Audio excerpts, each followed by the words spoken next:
we're just waiting to let the audience in. So hopefully dumami pa yung audience. Siguro it's a Friday morning, so yeah, we tried to do some really last minute advertising push. So hopefully we can get more people. Yeah, I guess I invited Maricel Villanueva, so maybe she might be asking UK USA to join. Yep. I saw her post too. Yeah. We're live na rin po on YouTube. In a minute, I'll start the na po, sir, the video. Sure. Yeah. Thanks.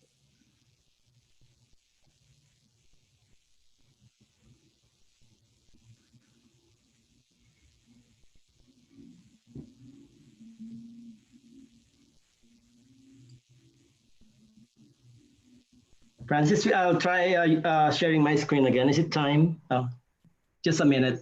Sige, sir. You can buy some. Just to make sure. Okay, share. Yeah, it's fine. You go back. Huh? Yeah. Okay.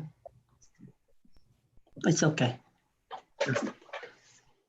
Okay. What do you see the dedication? Yes. Yes. Yeah. Okay. And then I'll check if I can read my notes. Okay. And do you see my notes? No. No. No. Okay. No, it's perfect. Yeah. Yeah, it's working now. Thank you. I'll admit people na po, sir. Sige. Yeah.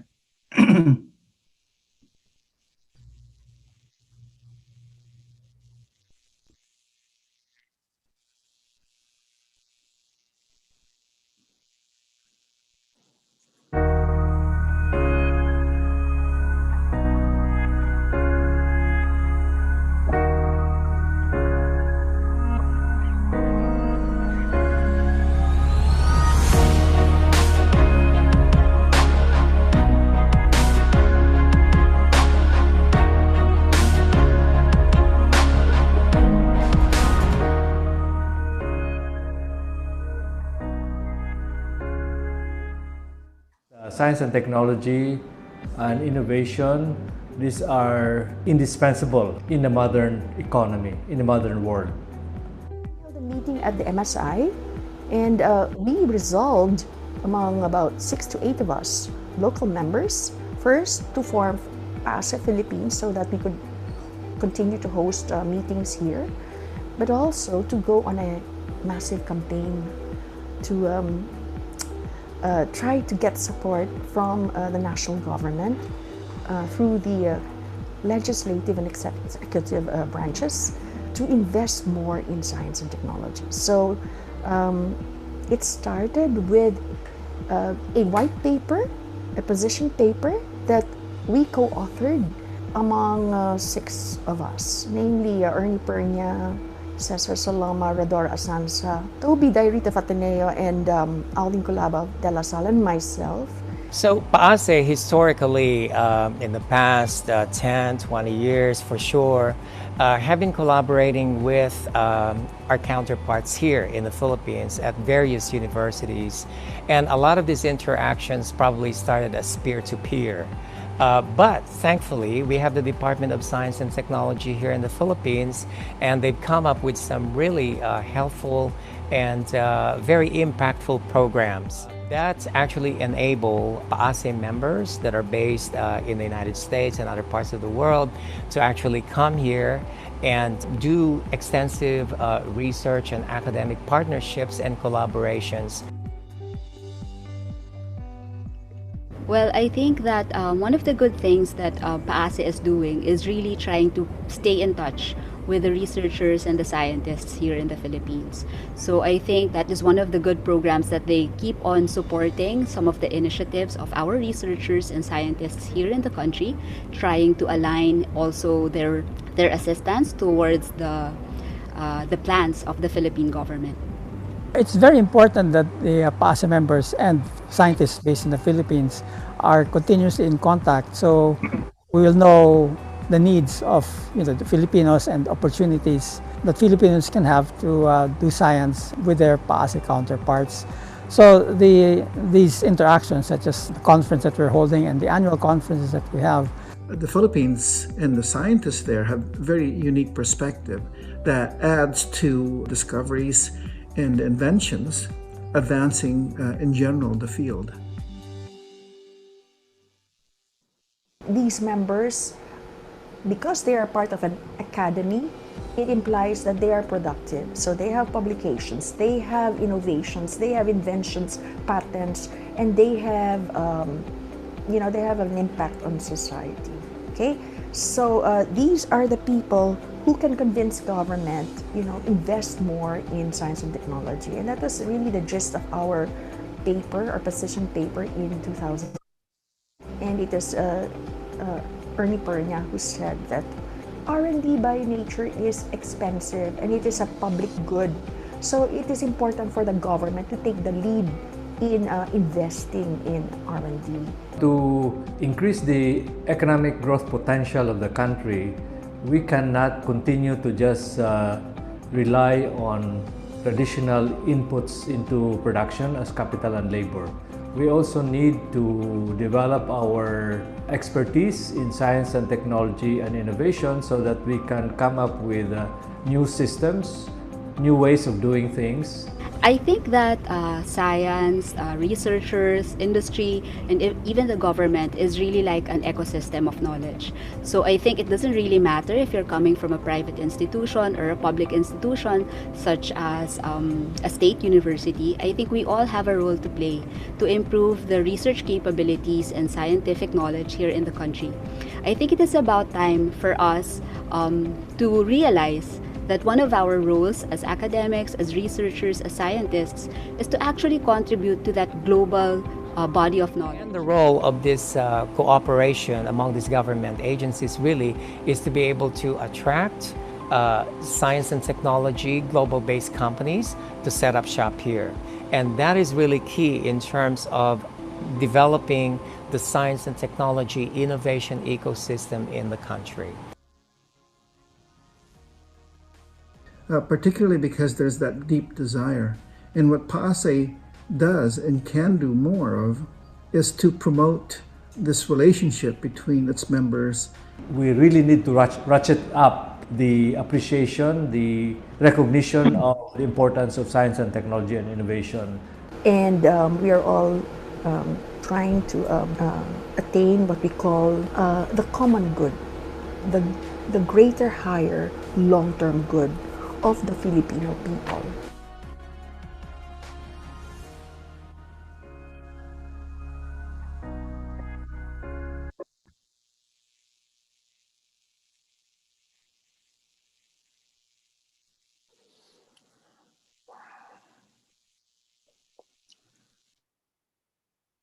Okay, I think we can get started. It's 8:01 p.m., so right on the dot. Good morning or good evening if you're on the other side of the world to everybody. Welcome to all of you joining this plenary session, which is session 4, Outreach to Philippine Regions. And this is one of the online plenary sessions during this week or month of the 40th anniversary of the Philippine American Academy of Science and Engineering, and also our annual scientific meeting. My name is Francis De Los Reyes, and I'm a professor of environmental engineering at North Carolina State University. And I'm really pleased to welcome you all to this session. The topic of this session is the theme of the entire conference, and we'll highlight really important work being done by scientists and researchers that directly impact the quality of life of Filipinos and Filipino communities. We've had a good few weeks of exciting scientific talks, and it's not quite over yet, so we still have next week. But I'm really excited to learn about the expertise of our scientists and how they're used to positively impact our country, especially the poor, and maybe inspire us and help us all take a broader view of science and technology and how we can address the plight of the poor and underserved communities. So we really have an exciting, distinguished set of speakers this morning, and I'm looking forward to their talks and the discussion with all of you. And I do expect a vigorous discussion. So we will get started, but some reminders. As you all know, we've muted everybody except for the speakers. So please mute your microphones and keep them muted. If you have questions, you can type them in the chat, in the Zoom chat, and we'll get your question answered. And we have a lot of time, hopefully a lot of time for questions. So we'll get started. So let me share my screen so I can introduce our first speaker.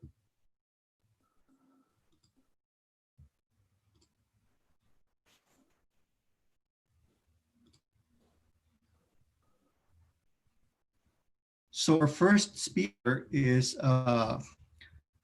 Father Ben Nebres.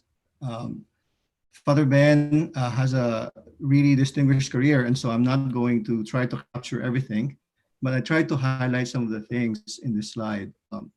As you all know, he is a national scientist, and he was conferred this in September 2011 by President Benigno Aquino III. And before that, he was elected academician of the National Academy of Science and Technology in 1984. But we probably all best know him as the long-running president of Ateneo de Manila University from 93 to 2011. And at Ateneo, he started as a math teacher, went through the ranks to become professor, dean of the School of Arts and Sciences, rector, and so on. And still, he is a professor at Ateneo. He was also president of Xavier University in Cagayan de Oro. And he's been involved with a lot of task forces and groups with the Department of Education, with the OST, and also the Commission on Higher Education. I'm not going to list all of his awards. I just wanted to highlight a few here, like the Ordre de Palme Académie, given by the French government, and also the rank of officer in the National Order of Merit of the French Republic, and also very recently an honorary doctorate from the University, Catholic University de Lille. Let's see. So with that, let me start sharing Father Ben's slides.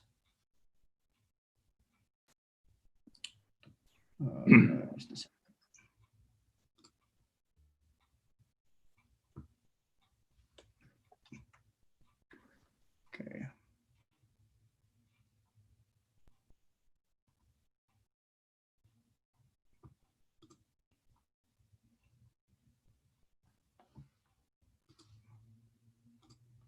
Sorry, my computer is now acting up. Let's see, let's do that again.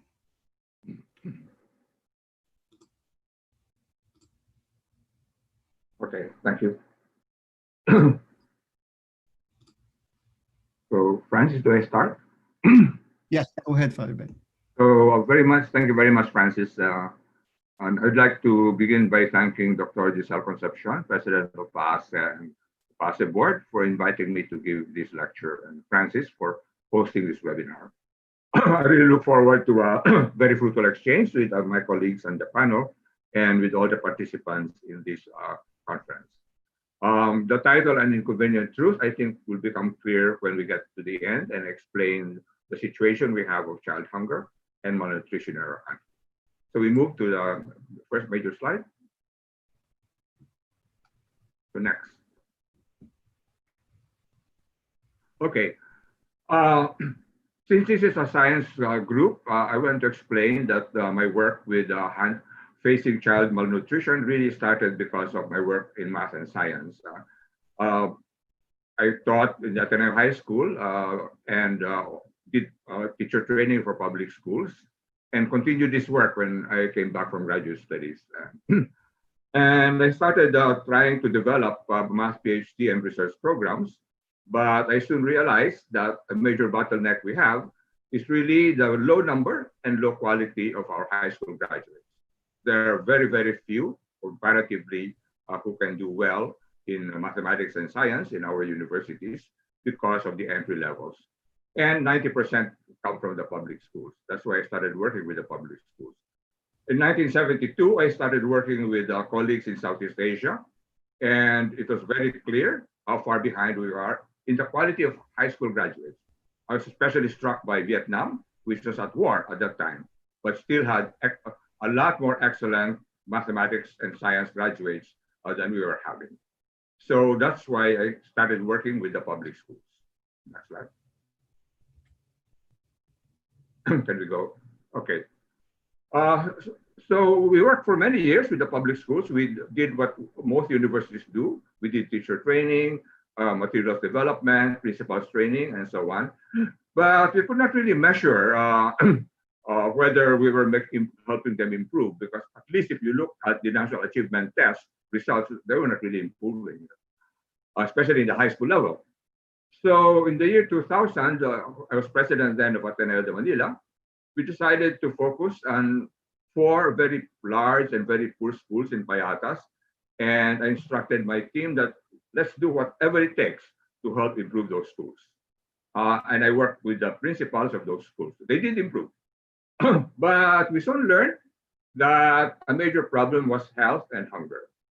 Sabi ng mga teachers, gutom sila. A story we used to tell at that time is a boy in Parañaque.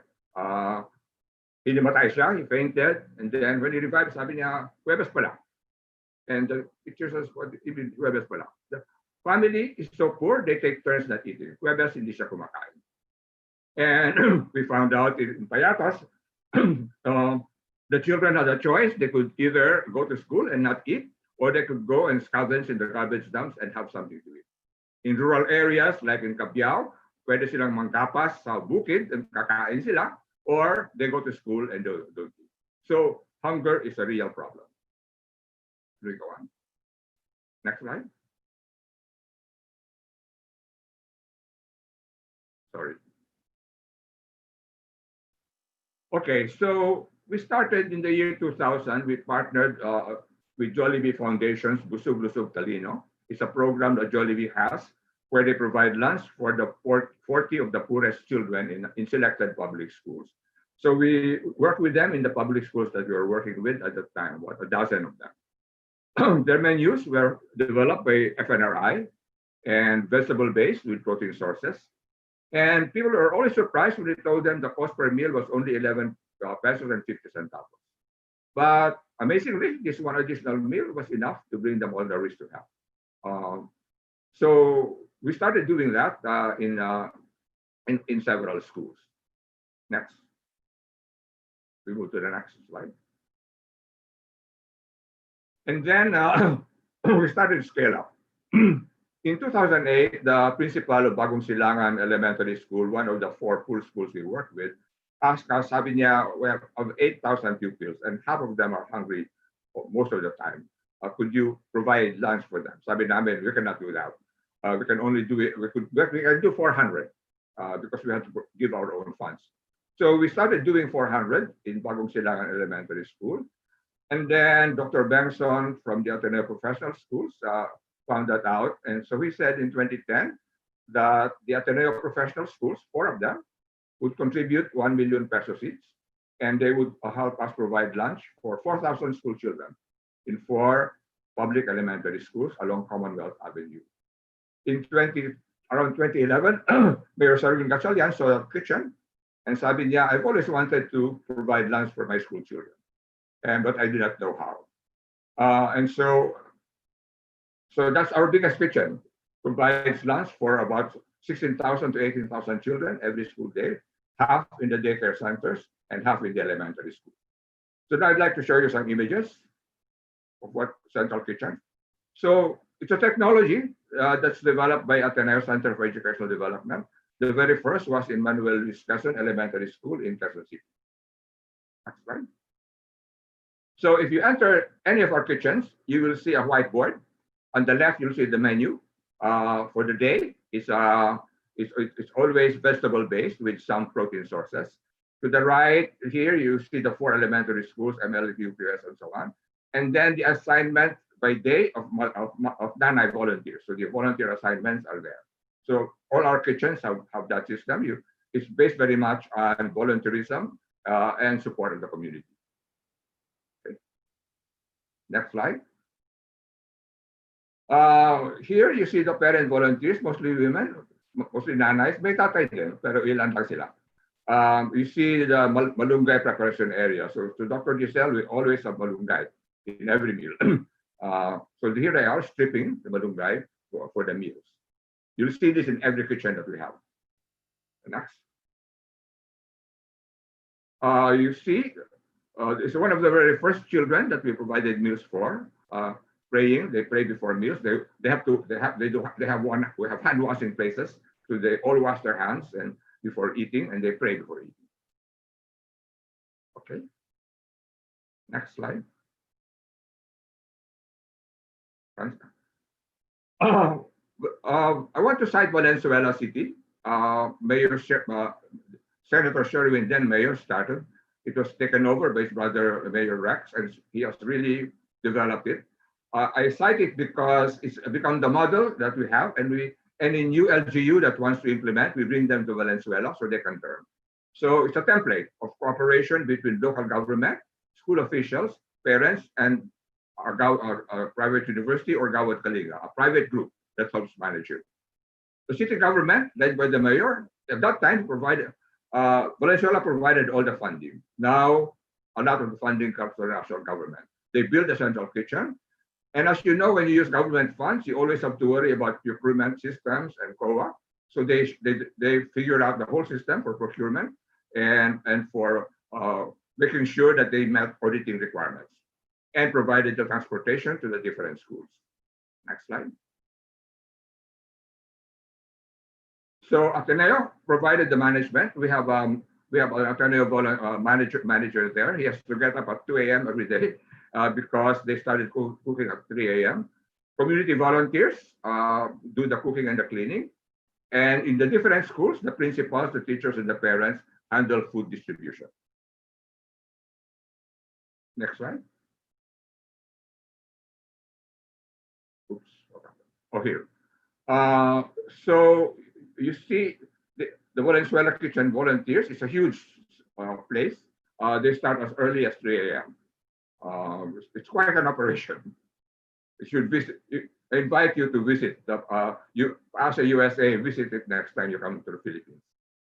Next slide. Francis, the next. This is the transport system. They have these minivans with the sign ticketing food patrols, quite cute. And the traffic people in Valenzuela move them on so that hindi mapanis yung pagkain. And you see here the picture of Vice Mayor Lorena, Natividad, Sherwin Gatchalian, Grace Poe, and Rex Gatchalian. We thank them because they've been supporting the program. So that was Ateneo starting it.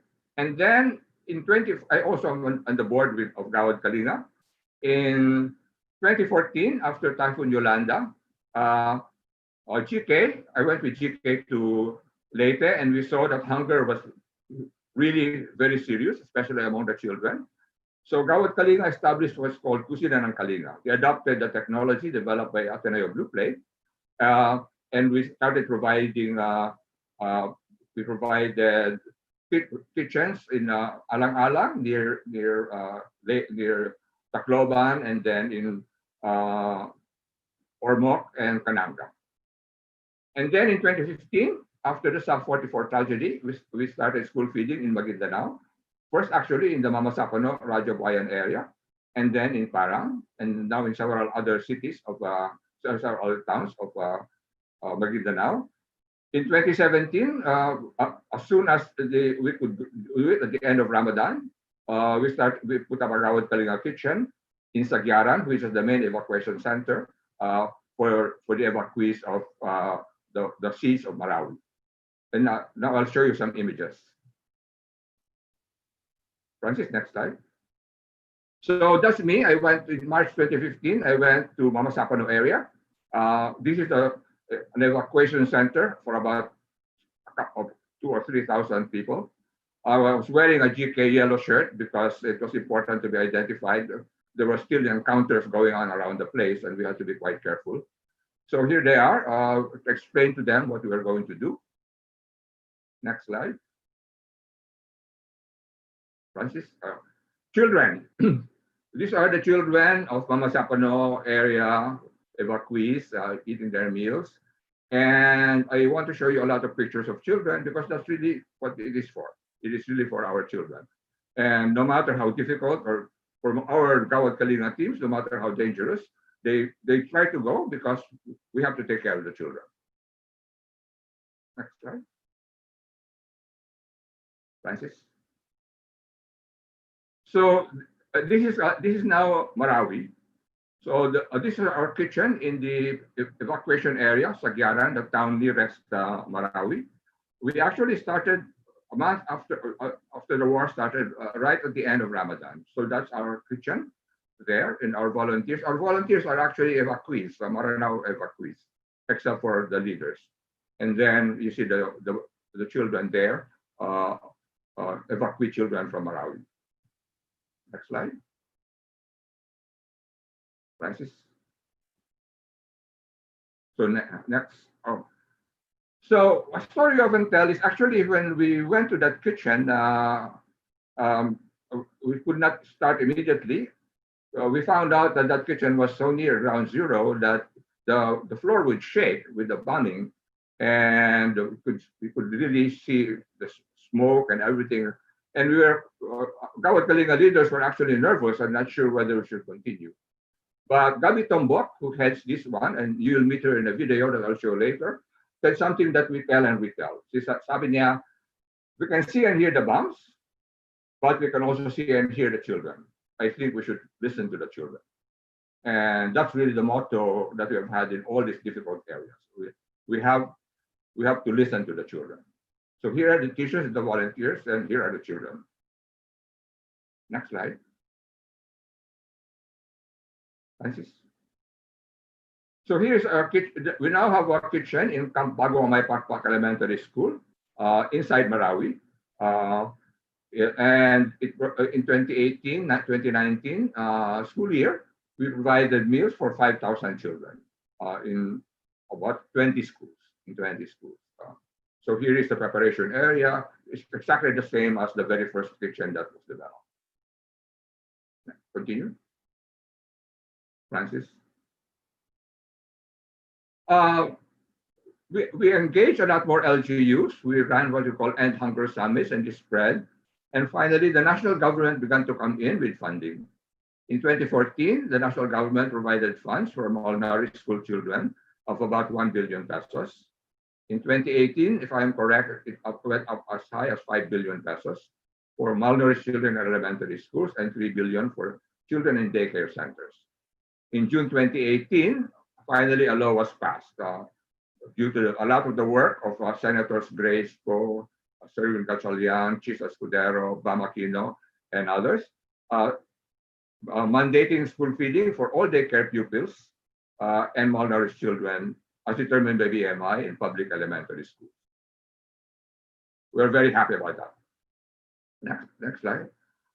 So I want to cite that the technology that was developed by Ateneo and Gawad Kalinga is now being carried out by mayors themselves. They now take the leaders. And I think that's really our hope that this will spread across the country. Mayor Rex Casalian of Valenzuela City really pays personal attention and the model we use. Governor Uy of Compostela Valley is our hero for governors.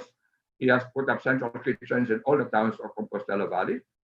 In Nueva Ecija, it's a model for us of partnership between DepEd division, because it was led by the division superintendent and assistant division superintendent.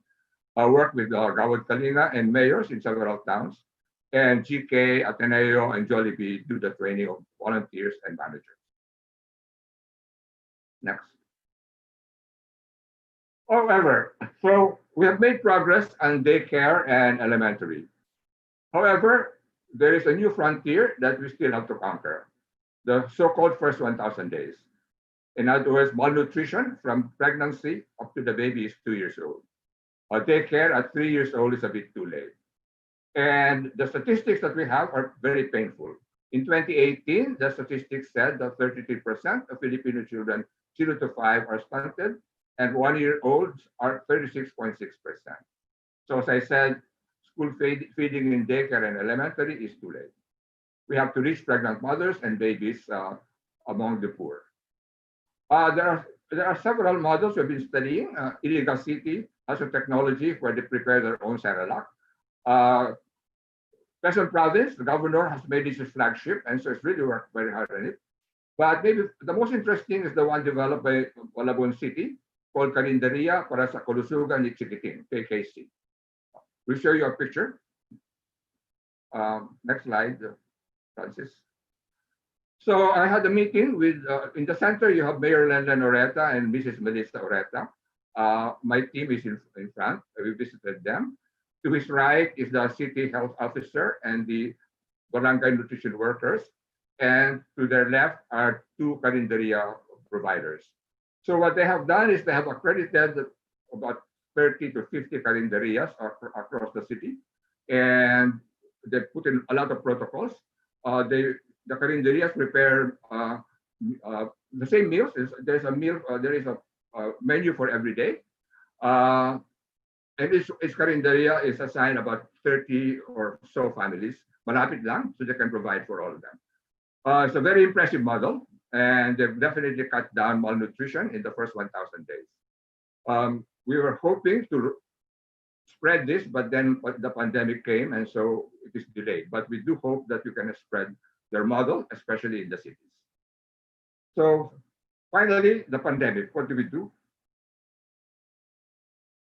I said that we want to talk about this as a problem of an inconvenient truth, because if you read Shell Hapito's problem, August 4, he points out that this problem of stunting has been going on for many, many years. In 1989, 44.5% were stunted, and the lowest over the last 50 years has been just 30%.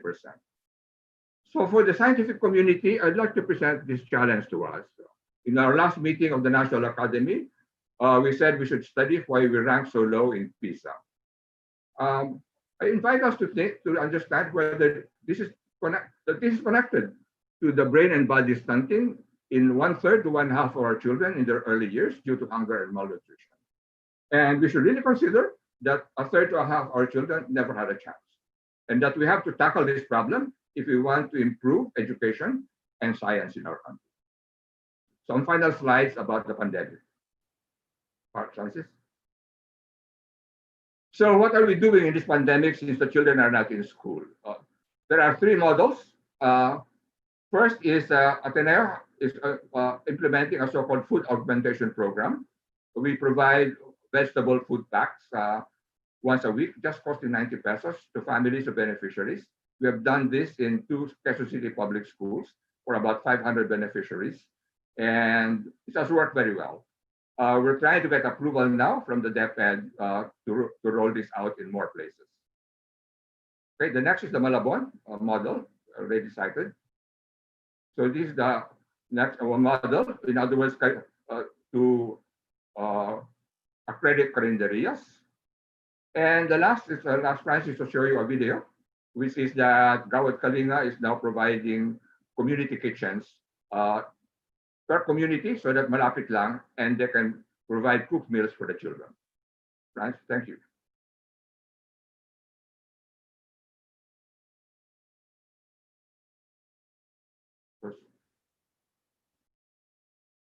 Francis, you'll play the video.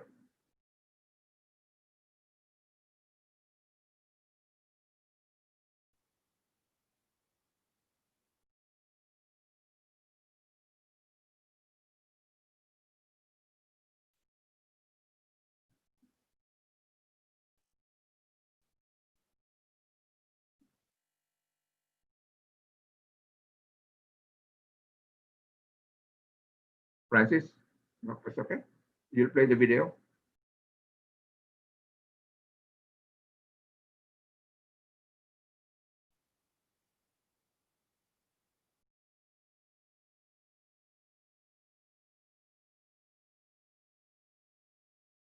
Sorry.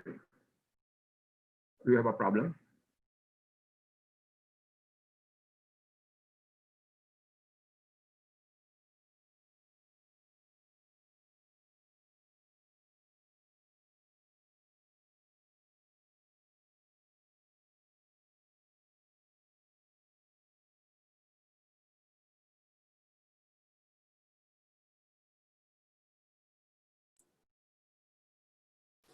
Sorry.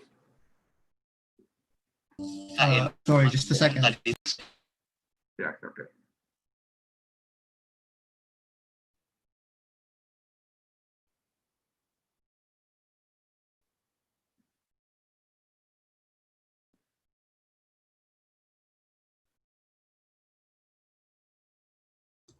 Sorry, I wasn't sure if it was playing. Were people seeing the video?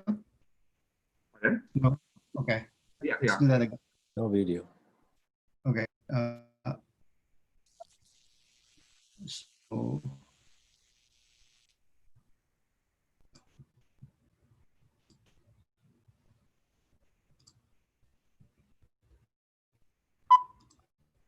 okay. Let's we can do this now. Okay. Thank you.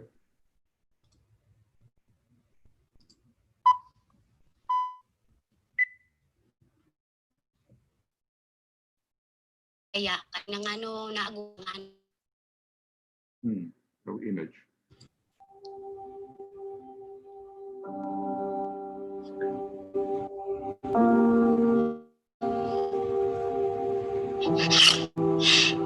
Anak. Nang ano, kami og ganikanan og kira pero anak kaya nga dili. Aon bita.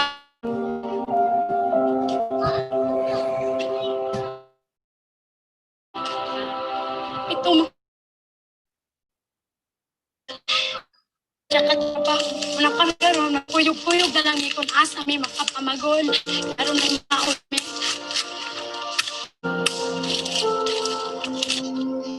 Mataling na problema, hindi lamang nila masabi sa guro. Malaman mo lamang kung magreklamo na sila. Kung sumakit ang tiyan nila, may malaman na wala pala silang kain na pumunta dito sa eskwelahan.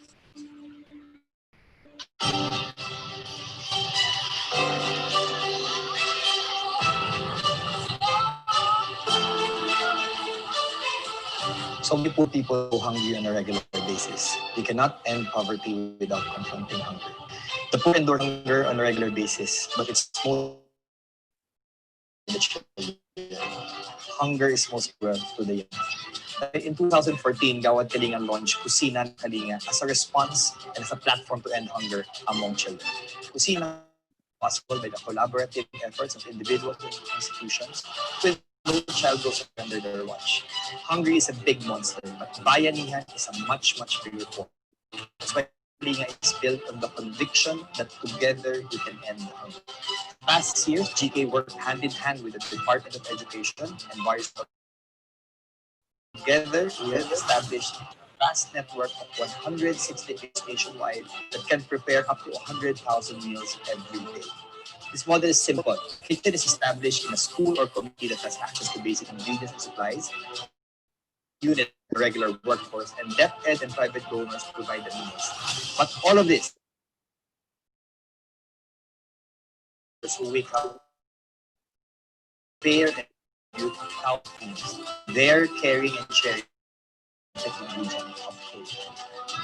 Yung mga ingredients po na limin na galing sa local. So, dito sa Sambuan, dito rin kami bibili ng karne, gas, mga gulay na gagamitin natin.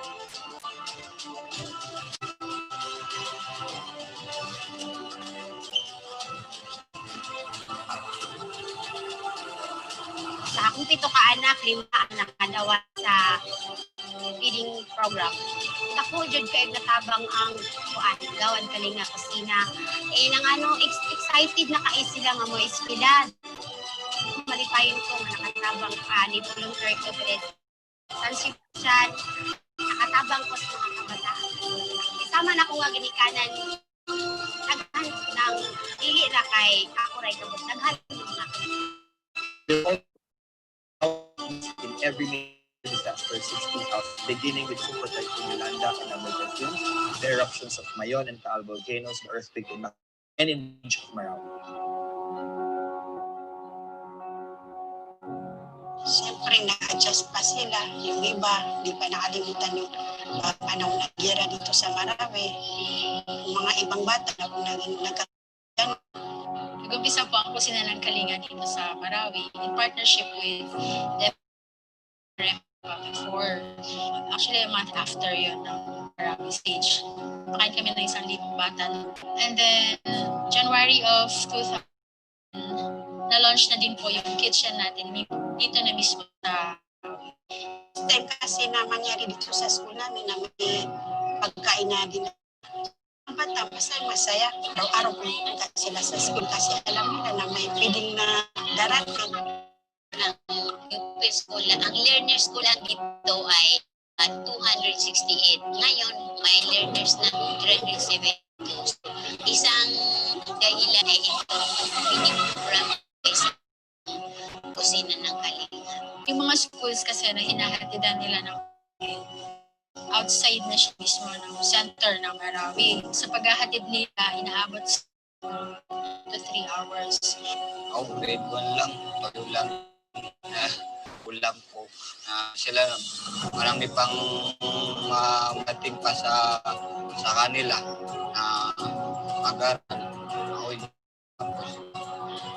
Natin daw para sa hindi nila maranasan yung buhay ko. Nakita ko sa mga staff na hindi sila yung professional or whatsoever, pero pwede tumulong. As process of healing sa mga kasi yung equipment ng mga bata, nakita ko talaga na they are excited bago sila ng pagkain. Hunger has added 10% for the past 10 years, which affects roughly around 2.1 million families annually.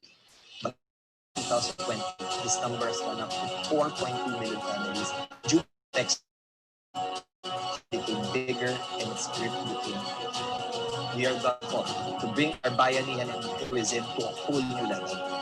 However, we must work together to make sure that no one gets left behind in this pandemic.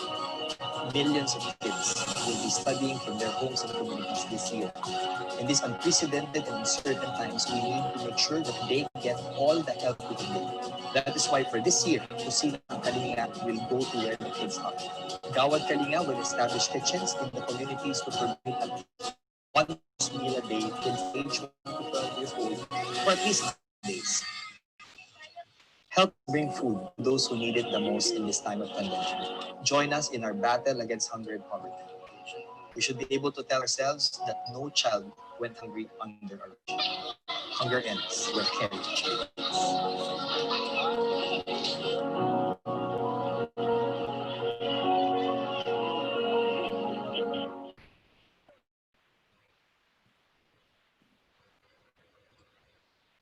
So thank you very much.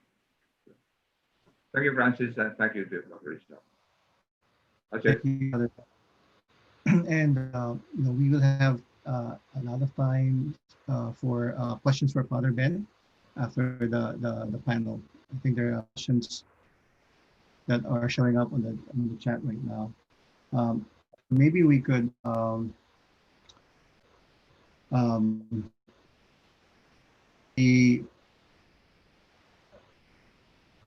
ask, let's see, there are some comments. So one is from Leia Tolosa. So Father Ben, maybe I'll ask you one question. So this is the comment from Leia Tolosa.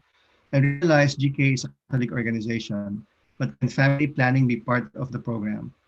Some families have too many children that arguably leads to poverty and hunger, and it is passed on from generation to generation. The kitchens are a great idea, and I applaud GK for that, but on a certain level, they are a stopgap to the problem. Do you want to comment to that one, Father? Yes, of course, it's a stopgap, but you cannot wait till you absorb the poverty problem. these children are growing every day, and you cannot wait. You have it's an emergency. You have to save these children, because if you don't, they will become part of the poverty problem. You have 30% of your population that are non-productive. They cannot be employed. So really you cannot say we'll solve poverty and then hunger will disappear, because you never will, because uh, these hungry and malnourished children will become your non-productive citizens in the future, and so your economy will never improve. So it has to be tackled now. In other words, uh, uh, malnutrition children cannot wait till we solve other problems. Okay.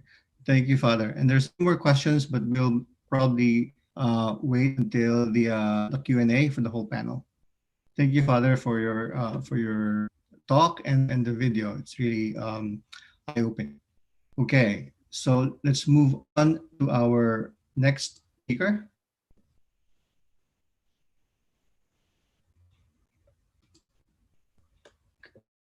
And our next speaker is, let's see if I'm sharing the right. Okay, just make sure I'm sharing the right screen here.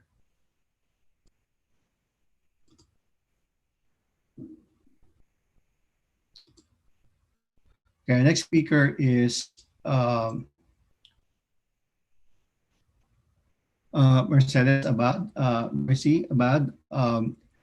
She graduated from the University of the Philippines with a BS in Chemical Engineering and also an MBA from UP Diliman. She started her professional life as a technical researcher in the Metallurgical Advisory Group of the then Philippine Implementation Agency of the Diosdado Macapagal administration. And she made a change in her career and she moved on to Procter & Gamble as project manager in the market research department, where she learned the ABCs of market research. And from then on, Mercy, as she is known in the industry, made a name for herself in the advertising and marketing circles as a reliable and responsible market researcher. She co-founded and managed two major research companies in the Philippines, Consumer Pulse, which was eventually bought by AC Nielsen, and TNS Trends, which eventually became TNS Philippines, and also co-founded the top polling agencies in the country, Social Weather Stations and Pulse Asia. And her clientele belonged to the top 50 companies of the Philippines. And after 42 years of being a research practitioner, Mrs. Abad retired in December 2007, as president of TNS Philippines. And after retirement, Mercy focused on NGO work, and among them Ahon sa Hirap, or ASHI, a microfinance organization targeting the poorest of the poor, where she is currently president. And so I will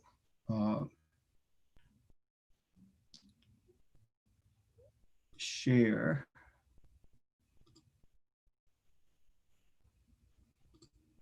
the video.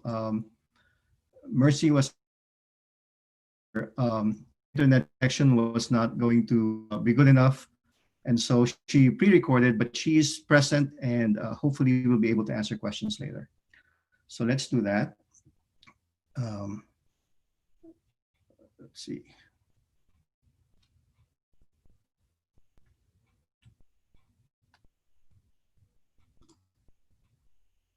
Okay, let me share that.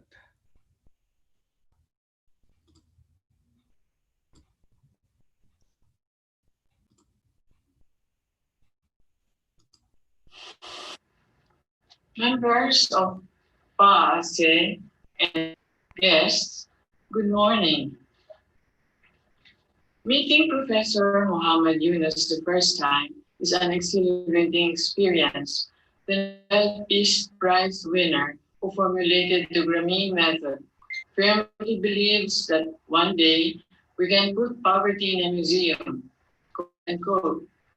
Ahon sa Hirap Incorporated owes its success to Dr. Octavio Nervoso, a professor from UP Los Angeles, who in 1989 received a grant that allowed him to visit Professor Yunus in Bangladesh. At the time, Professor Yunus had already been for successful microfinance program.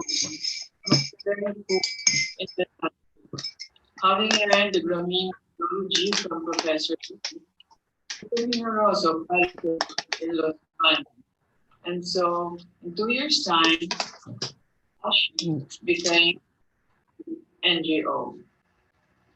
Ashi now takes care of 87,000 members, not nice as we call them, across 9 provinces. You might ask, why just women? If the goals of economic development include improved standard of living, reduction in inequality, and respect for human rights, women with the primary target. They are the financial managers of the home and hardly ever give up on their children for the future of our country. Other than focusing on women, ASHI does not discriminate against race, ethnicity, or religion. It is able to maintain the indigenous people in several of its centers, the Mats and Mangyans among our members. Membership in ASHI is not just about getting a loan. It is also getting a ticket to self-discovery and personal development. ASHI, in fact, does its best to develop all the potentialities of its members. Its mission and vision are as follows. A community of servant leaders guiding marginalized families for social transformation and prosperity. And the mission is, we provide a holistic approach for human and environmental development through microfinance. Let me give you a rundown on how we run our operations. First, we go around looking for potential members. We use a tool called the Poverty Probability Index, or the PPI, which calculates the likelihood that the household is living below the poverty line. ASHI targets those at the lower bottom of the poverty spectrum. When potential targets to a meeting where we tell them about ASHI and get to know them better, we weed out those who are already treated with another microfinance to avoid over-indebtedness. The first meetings are very important for motivating and making them shake off their mindsets. For the longest time, they have made themselves believe or have been made to believe, even by their own parents, that they are hopeless and they will never, ever mean anything in their life. The biggest challenge, actually, is to shatter these oppressive mindsets and make them discover their God-given endurance. During these meetings, we also go out of our way to know and motivate the family, because experience has taught us that a supportive husband and family are one of the key factors of a nanay's success. In one of these sessions, we asked them to group themselves into 5 so that they would seek like-minded applicants both we feel would be more comfortable with. Family members are not allowed to form a group because this is actually the start of expanding their concept of family.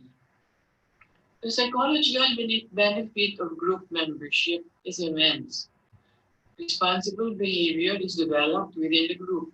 It is a group as a whole that approves the loan of every member. Thereby, each member would feel morally responsible for every member's loan. When any member of the group gets into trouble, the group normally helps out.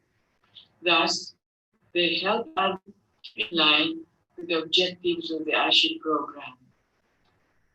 We make them draw their dreams. The more popular dreams that come out are about owning a nice home, sending the children to school, and having enough to eat. We educate prospective clients about ASHI membership. Everything has to be transparent and understood by the applicant, many of whom neither read nor write. All the time, assure them that ASHI will always be around in support of them. Those selected are assigned to report to a center where they will meet other groups. The rules of engagement are simple. They are to meet with other members once a week at an appointed time and place. At the start, they meet under the trees or in somebody's house. As the group solidifies, they build a center such as this. It is in these weekly meetings where all monetary transactions are conducted. Part of the agenda is for the development officer in charge of the center to provide education in small doses. The startup loan is only 5,000 or less, depending on the amount the applicant is comfortable with. She also discusses the term of the loan, which can be up to 2 years. The weekly payments are designed so that members should be able to handle the payments without sacrificing their basic quality of life. You will be surprised how getting the first loan overwhelms some of them. To most, it's a milestone in her life. Nobody has ever trusted her with such a big amount. Many would even disbelieve that an institution has trusted her.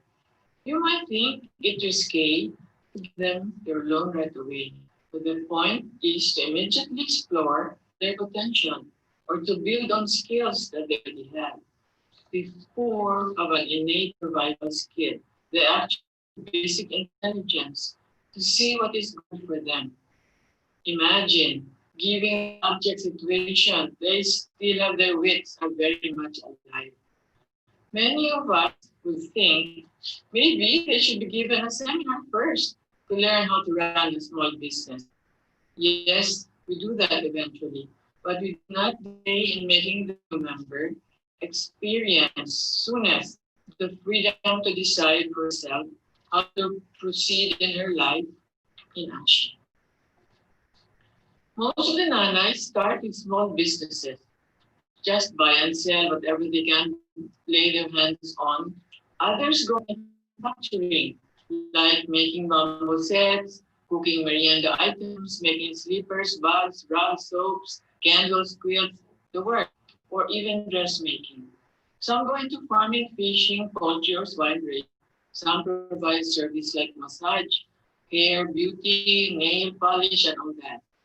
The small doses of education that the nanas are given every week at the center meetings cover mundane matters like hygiene, sanitation, recipes, health tips, as well as weighty topics like credit discipline, financial tech, client rights and protection, environment and climate change, gender education, which includes parenting, active nonviolence on election year sometimes, how to vote wisely, and many more. These weekly meetings also offer the nanas psychosocial lessons. They are a welcome break from their daily grind. An oasis where the nana can let go, air her problems to an understanding group, and in general, enjoy the company of fellow nanas. As one nana is explained, hindi lang pala tayo pangkusina lang. Where nanas are not just for the kitchen. Actually, it was her first time to dance. So in a few months, you can see grace at work. It's palpable. The first reward of a development officer is to hear Nanay say, we are now eating 3 times a day. By the 4th year of her membership at ASHI, the Nana is usually more financially stable. Through time, with good credit rating, she may loan a bigger amount for the needs of her growing business. The maximum loan possible, 1,000. ASHI Code of Ethics requires that all clients be protected and treated with dignity and respect, even when they fail to meet their contractual commitments. We do not give up on anybody unless they give up on us. If she fails the first time, it is encouraged to try again through what we call a resiliency program to get her back to the highway. She's given another loan at a much lower interest. And ASHI, it is forbidden to subject a borrower to abusive language or threats. It is forbidden to harass anybody at their place of work or worship, or at unreasonable times of the day or night. It is also forbidden to enter the borrower's dwelling forcibly and seize property. Thus, we have no need for lawyers. The proof of the pudding is that the method works. 8%, and par is below 5, which is a standard. We have 87,000 success stories to 10. We collected actually 100 of them in a book edited by Dr. Luna Sikat Teto of UP. I can tell you about Donna G. When she started, lived in a hut which had only 2 walls. When she became an ASHI member, she opened a small store at home while her husband would carry a heavy load of household items on his back to peddle house to house. They were able to send their 4 children to college, 3 of whom now working abroad and doing very well. They were able to build their dream house, according to her, with tiled floors. And there is Nanay Kelly and Auntie Cleo Prajusel with 2 nurses, 2 businessmen, and a lawyer. There's Nanay Marie who was at Citibank for entrepreneurship. She managed a tricycle service with ex-detainees as members. And then there's Nanay Larnie, another Citibank awardee, who started with fish fingerlings, was so successful, was able to open a grocery store. And Nanay Cecil, who established herself as an event photographer in her community to record big family events. And Nanay Adora became a good dressmaker. She was contracted to sew school uniforms. To deliver the orders, she turned her whole community into a uniform factory. But to me, the greatest testament to success is the fact that 1/2 of the ASHI management staff are the children of our nanays. All told, 1/3 of the entire 652 ASHI staff are children of our nanays. For funding, Land Bank, Union Bank, and OICO offer uncollateralized loans at lower than market rates. To improve the quality of life of the families, ASHI works with partners like the following. Pure It provides clean drinking water. This has in fact reduced diarrhea in households. And there's water.org, which enables the supply of clean water and sanitation. For your information, the actor Matt Damon is one of the big supporters of this company. He came here once to visit us and to talk to the nanays. Now, Hybrid Social Solutions provides solar lighting and small solar appliances. And AFI, which is the Ang Fortaleza Foundation, which is a local company, trains our nanays to become beauticians. TESDA trains those who want to learn skills like cooking, baking, massage, and similar other skills. Build Change, whose mission is to help build resilient communities, has made us aware that the homes of our members are not only substandard, but they're also often located in precarious locations. No wonder, every time there's a big typhoon, thousands of our member homes are damaged. Of late, after Category 3 Typhoon Tisoy, followed by Typhoon Ursula, more than 10,000 homes were damaged.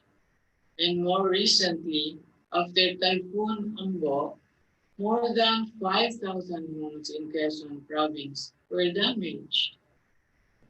Each time such disasters strike, many ASHI members start from scratch all over again. It is estimated that there are still 20 million poor nanays to work on. They represent a huge potential, which, when transformed, can turn our country around.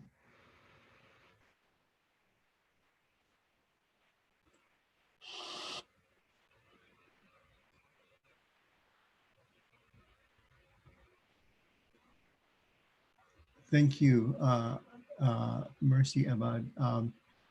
Let's see, I think we do have time for a few questions. Um, okay.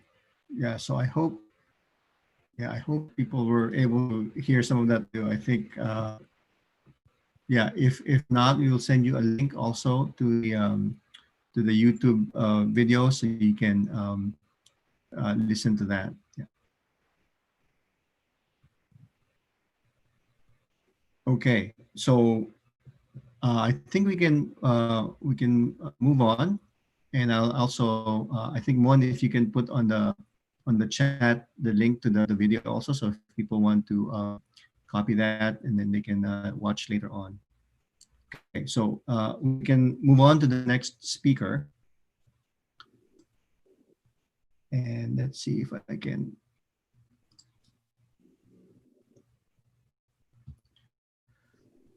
Share my screen here.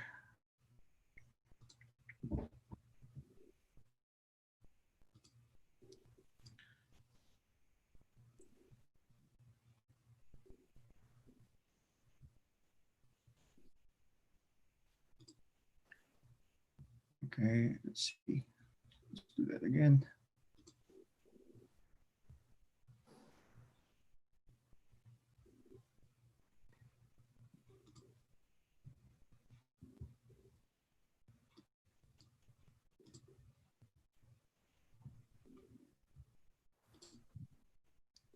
Okay, so I want to make sure that I'm sharing the right screen.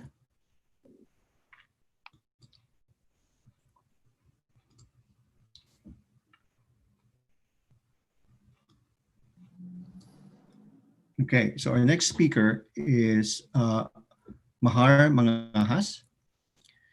And Dr. Mangahas is a Filipino economist whose research spans rice economics, land reform, poverty, hunger, income inequality, quality of life, governance, and public opinion.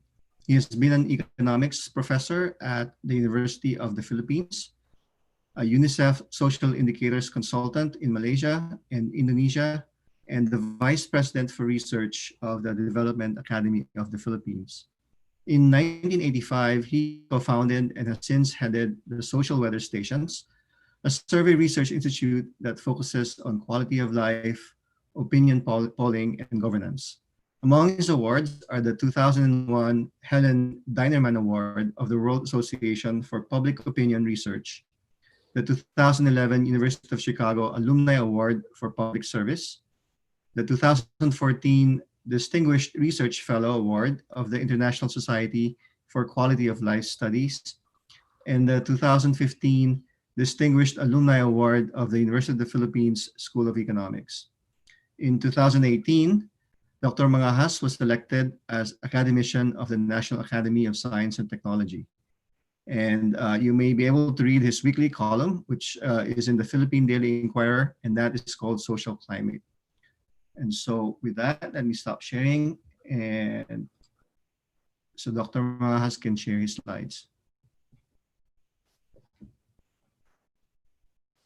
Good morning.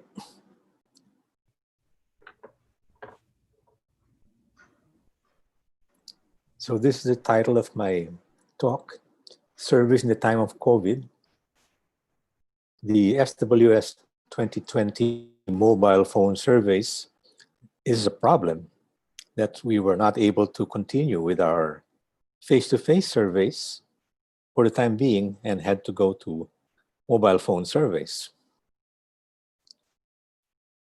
Next slide.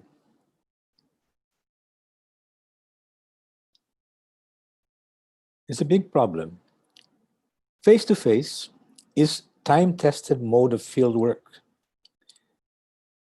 But this has affected the sampling of the dwellings in the sample spots because the field workers have to go there and look for dwellings at random. And secondly, interviewing of the designated respondent in the dwelling.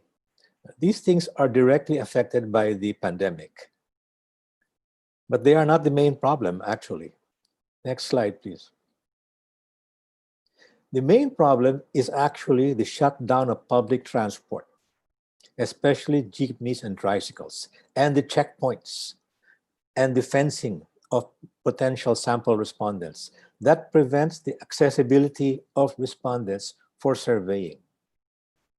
We can't afford public transport for a nationwide survey because that would require going to at least 240 and maybe 300 barangays nationwide. And we don't have the private transportation for that. That's the main problem, actually. Well, secondly is the hazard posed to respondents, which could affect their willingness to participate. So that's potential. Thirdly, will be the hazard posed to the health of the interviewers, which could affect their willingness to work in the field. But actually, I think disruptions 2 and 3 are copable, except we don't know that yet. Next, please. There are already health protocols, actually, that have been designed by the Marketing and Opinion Research Society of the Philippines, MORES, which is the industry association of the profession. This AMOS is Association of Market Research Operations Specialists. Those are associations of interviewers and encoders. There are already protocols to deal with COVID, but we're not able to try them out. Next, please. Would like to show you what's in the protocols for dealing with COVID. There are hygiene, of course, you know this, using the mask and so forth. How to brief in the field, how to recruit your interviewers, practices in the field, where to go, house to house, locating, and so forth. How to deal with immunocompromised segments, how to deal with health professionals in hospitals and health centers. The trouble is that we can't try this out because there's no transportation. That actually is, I think, shooting ourselves in the foot. This excessive lockdown is disrupting data gathering. And I think that that's the biggest problem now. We are anxious to go back to the field, and we think we can do it with those protocols. But we can't do it without jeepneys. Next, please. We have discussed the COVID with our interviewers, and there are some who are afraid to go to the field. But it's not extinguished. We think there will be enough interviewers who are willing to go into the field. We think, of course, that respondents will be less willing to be interviewed, but we think there will be still quite a few who would be willing, especially since we're going to show them that we're using protective devices and we're going to be offering them masks and so forth. But the best way to assess that is to do field testing of face-to-face. Now, here's the problem again. We can't even field test face-to-face because of the policy lockdown on public transport. So this, to my mind, is the terrible thing about this is not the COVID itself. This is the government response to the COVID and locking down public transport, and that is affecting data gathering. This is the bad part of it. Next slide is. As I said, the real constraint is the lack of public transport. Now, luckily, until public transport is returned, there is a practical and feasible alternative to face-to-face survey, and that is the mobile phone survey. Next, please. We have been able to do 2 mobile phone surveys so far. These are national surveys. Early May, 4,000 respondents, and then early July, 1,500 respondents. Those are very adequate sample sizes. Our normal sample size with the face-to-face is 1,200. one should be skeptical of opt-in surveys. That's why I put them in quotation marks, because they're not really surveys. They're self-selected respondents. That's when institutions like NEDA, like even the World Bank, invite people to answer a questionnaire. Now, no matter how large the sample, 10,000, 20,000, 40,000, it doesn't matter. If it's not a probability sample, you can't compute the error margin. It's not a scientific survey. It just gives a feeling of, you might say, a little, it's like an aspirin. You think you can cope with it. But those are not surveys. Those are not surveys. Those are not the real one. Those are only quote unquote surveys, and they should be disregarded. Next, please. Now, the disadvantage of a mobile phone survey is that it's oral and it's easy to put down the phone and stop. So it only lasts about 20 minutes. Unlike a face-to-face survey, which normally goes for an hour, and therefore you can ask a lot more questions. So the quantity of data you can get with the mobile phone survey is much less, only 1/3 of what we can get with the face-to-face survey. Now that means researchers had to be very judicious in setting the survey agenda. There's no surplus time for asking, you might say, trivial items. You must be very, very careful and only get the data that's the most important data to get. Next, please. All right, so here's a very specific example. This is hunger. We've done 2 surveys of hunger, and in the first round, we had it coming up, total hunger to 15.8% as of last May, and then 20.9% as of last July. So this is a fantastic rise in hunger during the pandemic. And by the way, there is the history of hunger. You see that there is the hump. I call that the hump of hunger.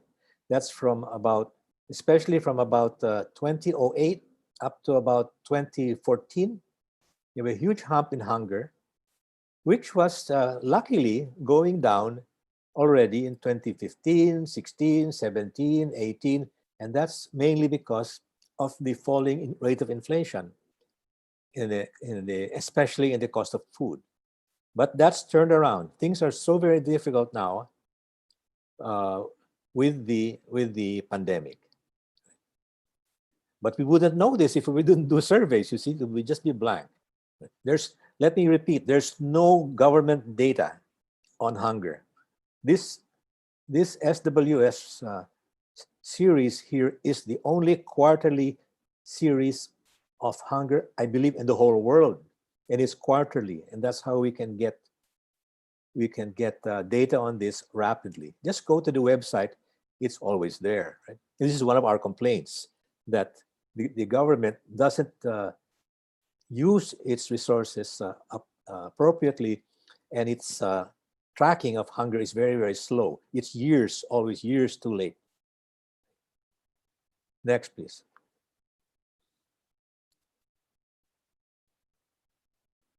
Okay, this is another example, and I don't want to spend all of my time on examples, but of course we had to ask what people think about the COVID itself, and here's the very great worry about being infected from COVID.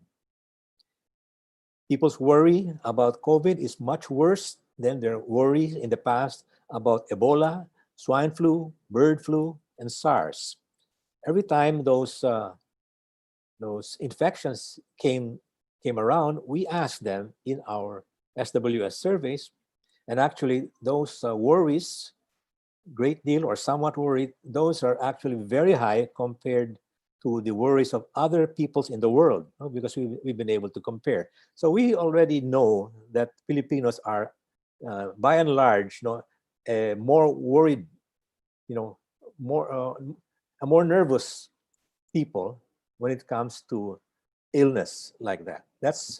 But this is the worst the worst of all in all of these years since 2003.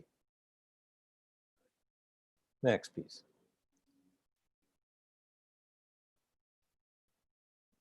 This is pessimism and optimism. You see, we had a very large surplus of optimists over pessimists. That's the green line over the red line in the past several years. And suddenly, this is as of May, but we will report the July result very soon, maybe by next week. Suddenly, you have pessimism dominating over optimism. 19 points. There's never been such a dominance of pessimism over optimism. So this is one of the most common indicators in the whole world, and it shows you the situation, right? This has to be. We have to continue monitoring this. Next, please. But we have to do many other things too, not just COVID. This is public opinion about the ABS-CBN franchise. 3 out of 4 Filipinos say Congress should renew the ABS-CBN franchise. That was first week of July. That was just before they denied the franchise. Although we were only able to report that actually the day after they denied the franchise, because they denied it on July 11, I think. But we still needed a few days after the fieldwork in order to bring up the data, do the data processing, and to compute it. So you see the unpopularity of the cutting away of the franchise.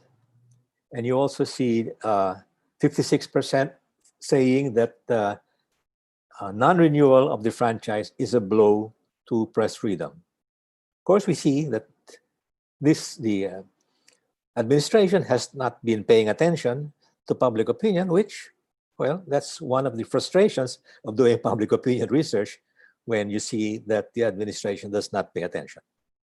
Next. This is another report. It has to do with China. And this was done because we knew very well that the anniversary of the decision of the World Court, well, the arbitral tribunal, the decision in favor of the Philippines, the case against China, that anniversary was on July 12. So this is very pertinent subject for the mobile phone survey. The first 2 items there have to do with China's relevance to COVID itself. And you see, these are all very negative feelings about China. 61% believe that China did not immediately share their information on COVID-19 to the world. And of those who said that, 77% agree that China should be held accountable for it. So this is very much of an anti-Chinese feeling. The lower 2 items there have to do with the West Philippine Sea. 70% agree that the government should assert its territorial rights to the West Philippine Sea. Even more, 82% agree that we should form alliances with other democratic countries that are ready to help defend our territorial rights in the West Philippine Sea. This is not the first time for us to find these results. These have been very consistent over the past 3 years, ever since we won the case in the arbitral tribunal. So this is just a maintenance of anti-China feeling among the Filipino people. China is the least trusted country in the whole world as far as Filipinos are concerned. We also made a release about that. Negative, very, very negative trust in China. So all of these things are important to keep on monitoring by surveys, not only about COVID itself, but whatever is the most relevant thing that's going on. Next, please. Now, here's the rub. How can this be done? This can only be done if you have a compilation of mobile phone numbers. That is a probability that is probability based. Now, this is Foresight. SWS had been compiling mobile phone numbers since 2017. From 2017 to 2019, when we had been doing our face-to-face probability surveys, we asked the respondents if they would permit us to re-interview them on their mobile phones. So they gave us their mobile phone numbers. And we were able to compile 31,000 mobile phone numbers from all over the country from these face-to-face surveys.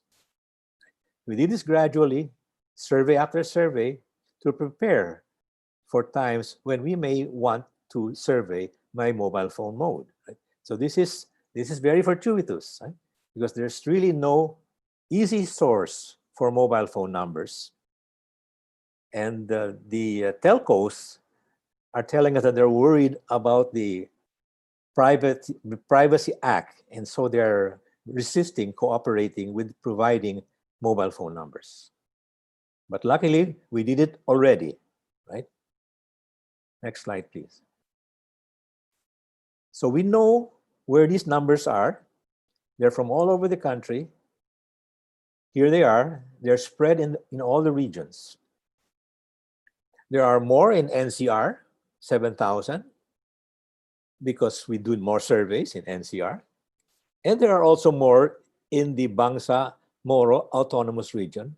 And that's because we've been doing special surveys in Bangsa-Moro. On account of the issue in Bangsa-Moro, we've got quite a number of commissions to survey there. And so we had a lot of numbers from over there. And so we sample here now from each region, region by region.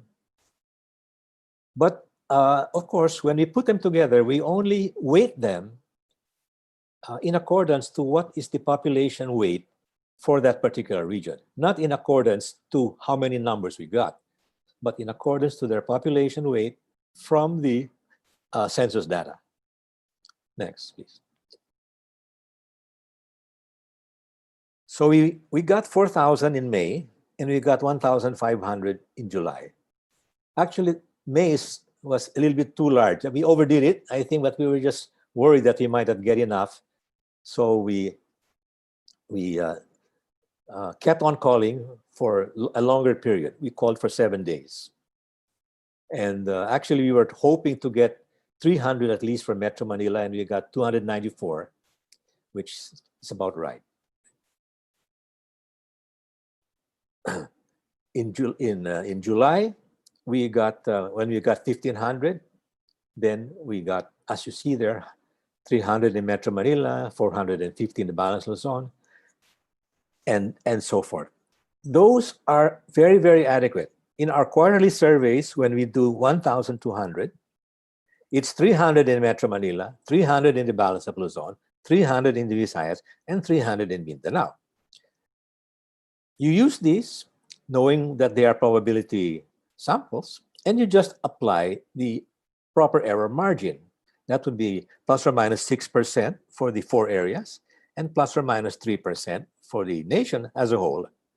And then you analyze accordingly. You don't exaggerate. You know, if something is within the error margin, you don't call it significant. Right. Next, please.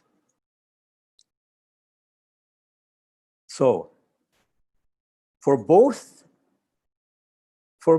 mobile phone surveys, when you get the data, we weight them using census weights, 13% for NCR, 45% for Balance of Luzon, 19% for the Visayas, and 23% for Mindanao, because that's as it should be. We also weight by gender, 50% each male and female. Right? That's to make sure that we get an even distribution by gender. Because if we just leave it up to what we got, well, as a matter of fact, we get 60% female respondents and only 40% male respondents. Women are more accommodating. So that's just something we learned. They're more accommodating, and we thank them for that. But just the same, when we put the data together, in every area, we make sure that there are half males and half females in weight. Okay, we use all the data, but we weight them equally. That's the way to go about it. Next, please. Now, unweighted. Suppose we don't have the weight. We look at the ages and we look at their educational levels, and these are what we actually got without any weights, which is very, very reasonable. For the May survey, we have an age group there, 15 to 17, because at that time, we decided to take respondents from age 15, because age 15 is the legal working age, and we had questions that had to do with work. But as a matter of fact, we only got 1% responses from that age group of 15 to 17. Now, the distributions, as you would see, are very, very almost identical between May and July, even though these are not the same people. Huh? This is not the same respondents in May and July, but they came from the same compilation. All right? They came from the same compilation, so they have very similar characteristics for the two compilations. If you were to ask me, I would say maybe we have too few non-elementary graduates. A little bit, but not so much. And for college graduates, that's correct. Only about 17% college graduates. The bulk are really there just above high school. And by high school, we mean junior high school. We mean junior high school. The elementary graduates, there are finished elementary and maybe a little high school, but did not finish junior high school. Now, this educational distribution is our proxy for socioeconomic class.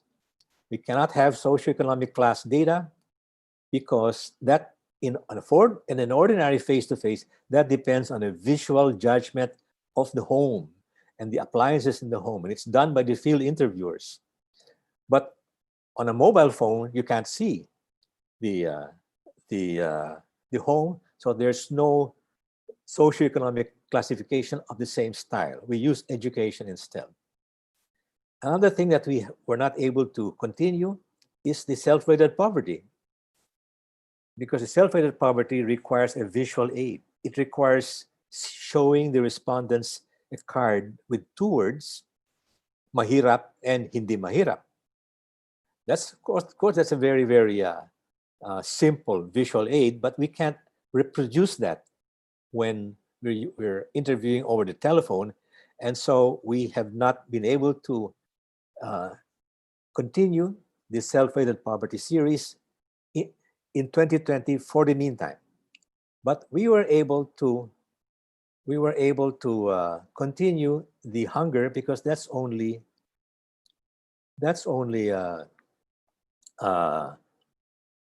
done verbally, all right? That's done verbally.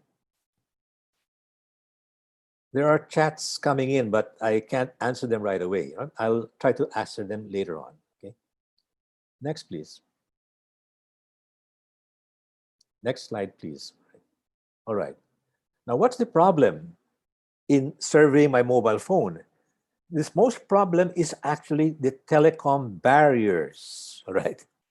You can't be unable to reach the number, all right?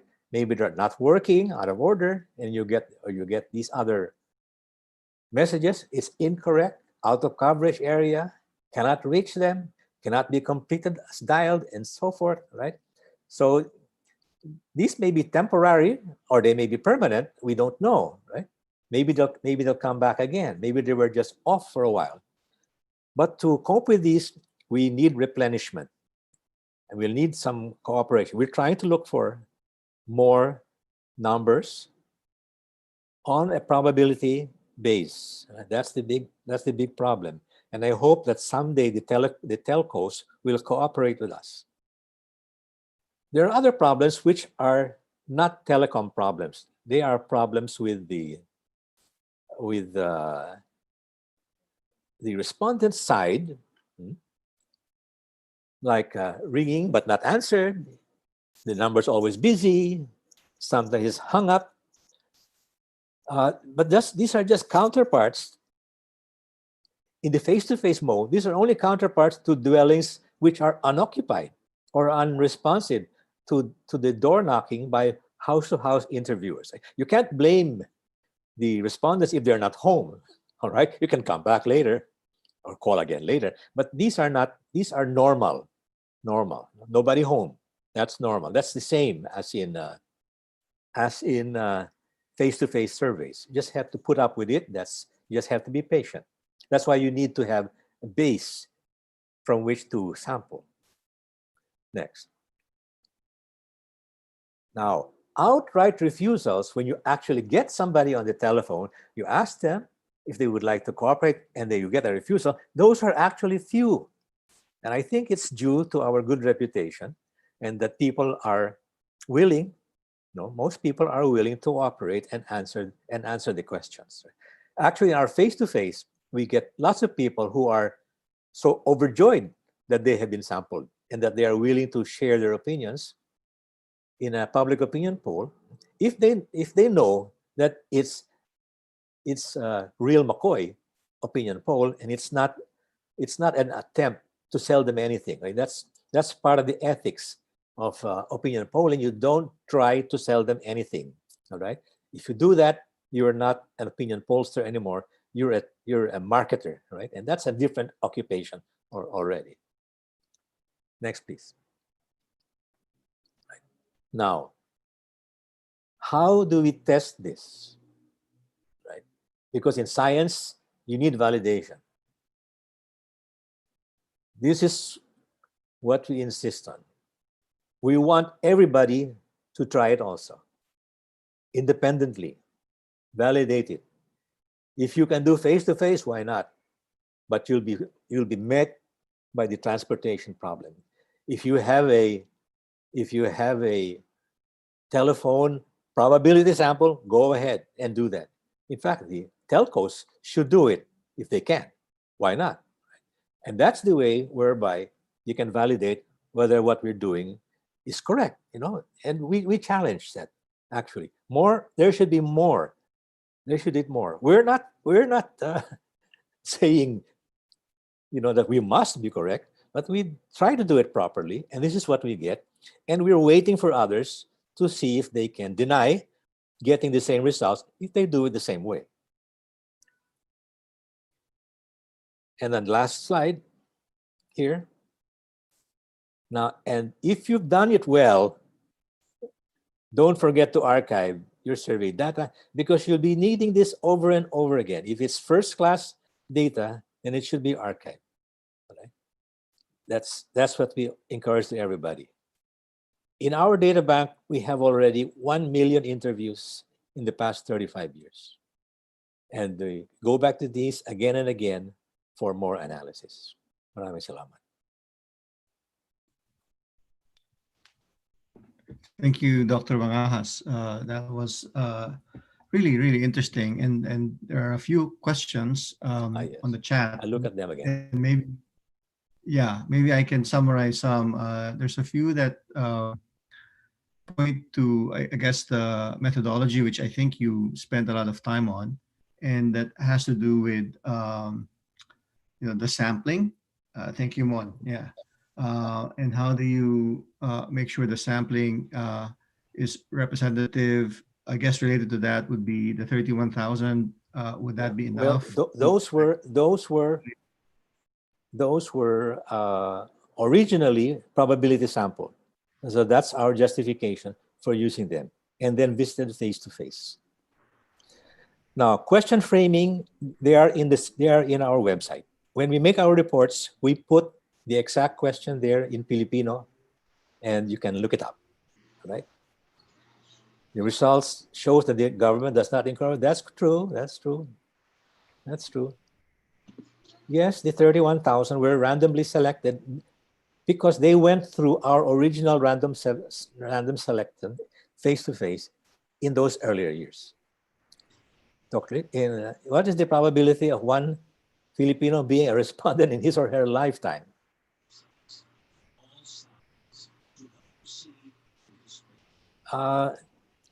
I think we've asked that, and I think it's 5 to 10% probability of being surveyed at any time in your entire life.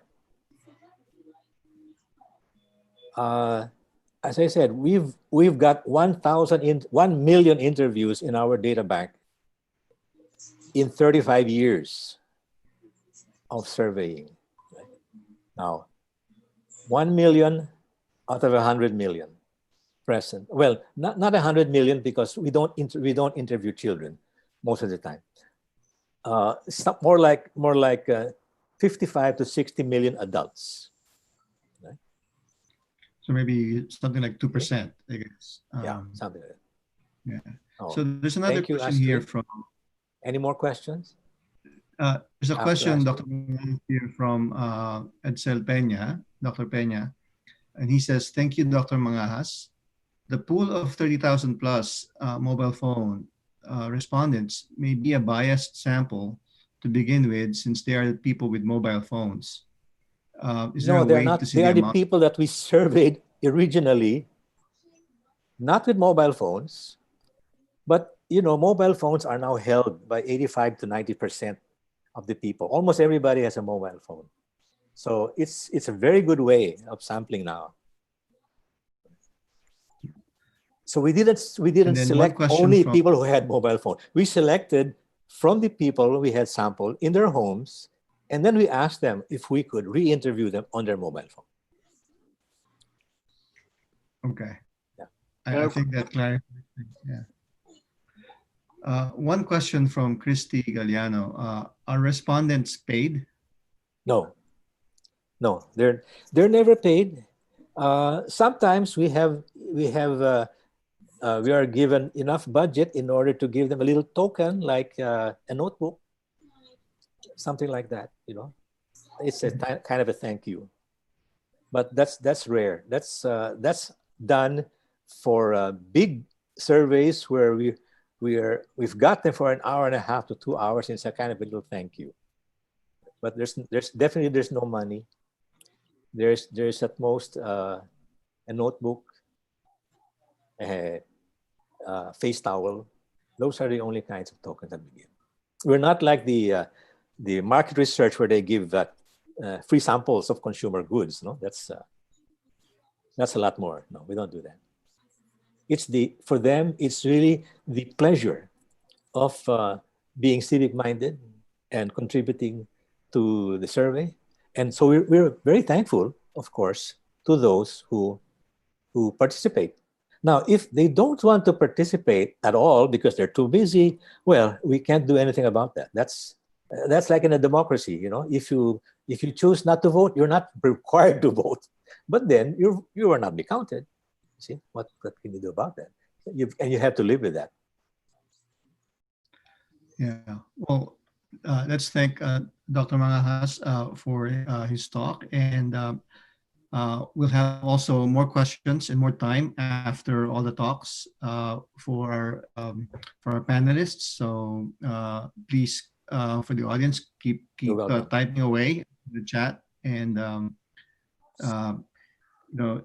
keep asking your questions, and we'll have time to get to your questions. Okay, so we've had an interesting mix of talks so far. With Father Ben, we're talking about child malnutrition and hunger in the Philippines.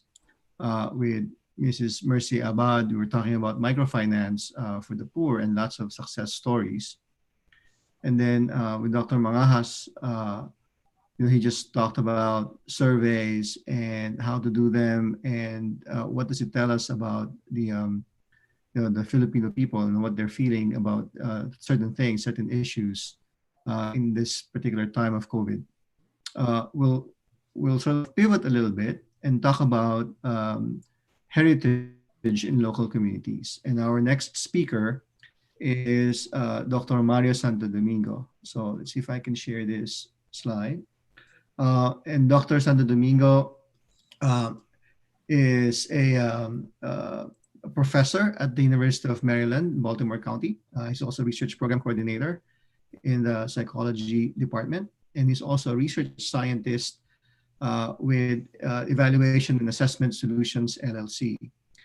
He did his PhD in community and applied social psychology at University of Maryland, Baltimore County. And he did several master's degrees in International University of Japan, University of the Philippines, and I believe also Johns Hopkins University. With that, I'll stop sharing, and then you can go ahead and share your screen, Dr. Santo Domingo.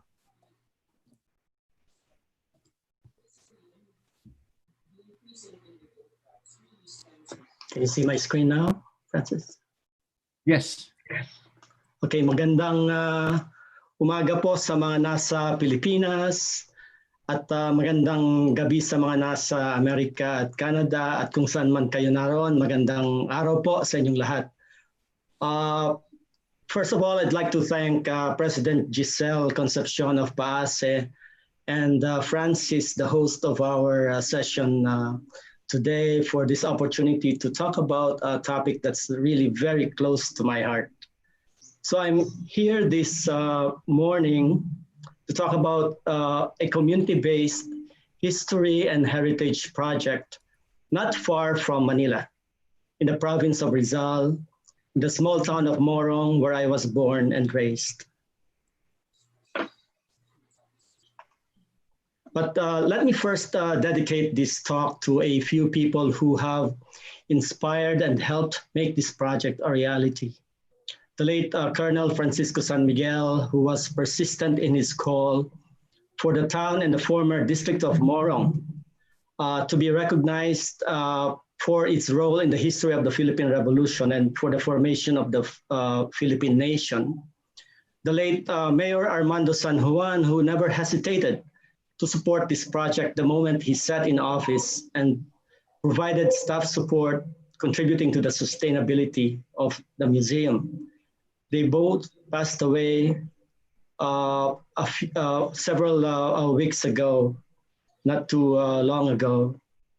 Also to late Maclary San Antonio, who was a staff at the National Museum.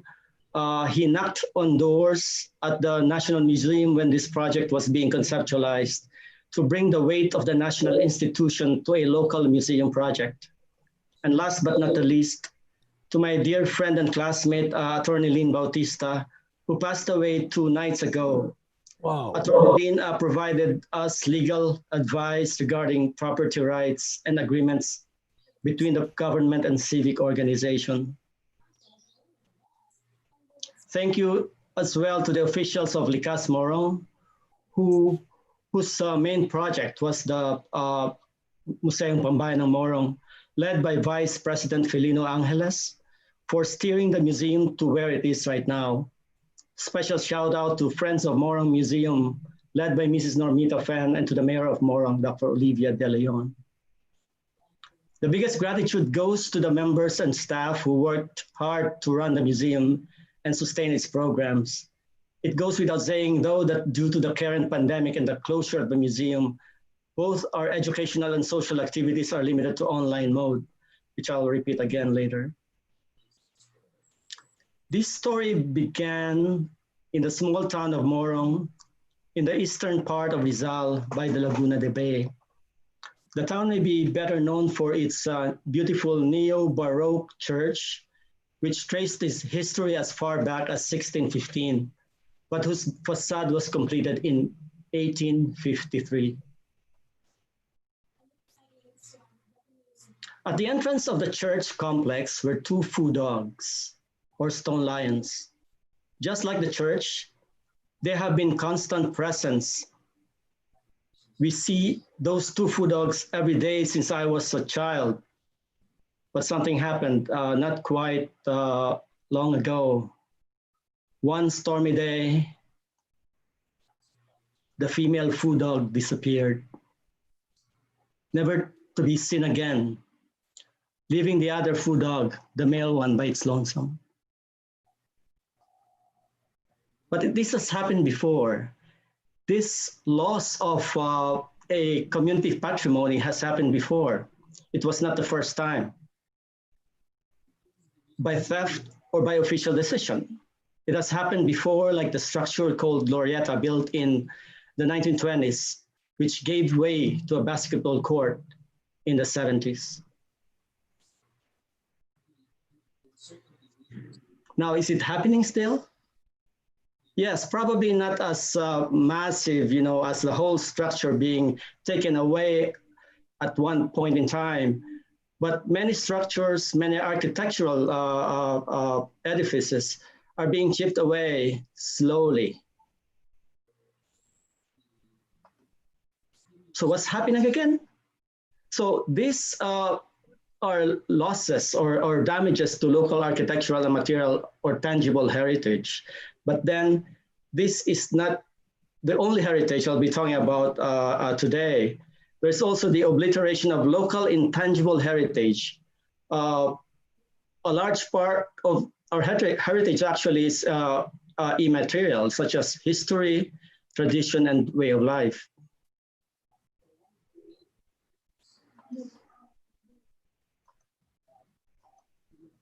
And why?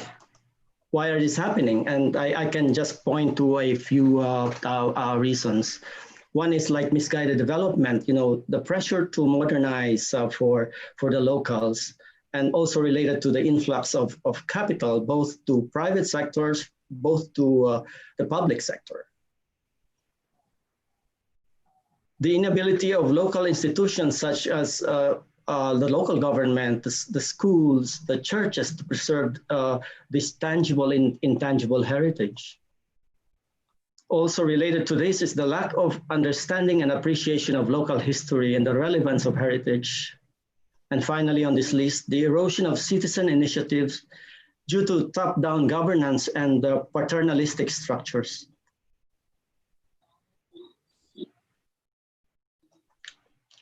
All this despite the presence of national edicts or laws that actually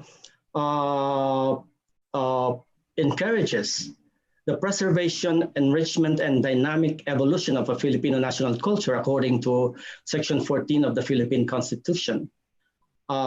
Related to this and actually following this article is the National Cultural Heritage Act signed in 2009 by President Gloria Macapagal-Arroyo, providing for the protection and conservation of the national cultural heritage, strengthening the National Commission for Culture and the Arts, or NCCA, and its affiliated cultural agencies, and for other purposes. So what can we do on the ground? So there's this infrastructure above on the national level and possibly on regional levels. I've listed here at least 9 of those items that we can do, and we actually tried doing in Morong.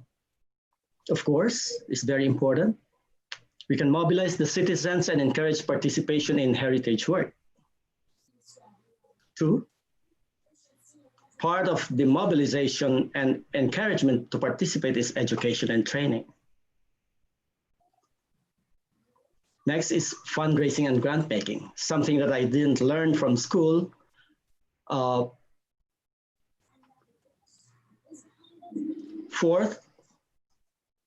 development of communication strategies and seeking allyship with media. Wait, I think I lost my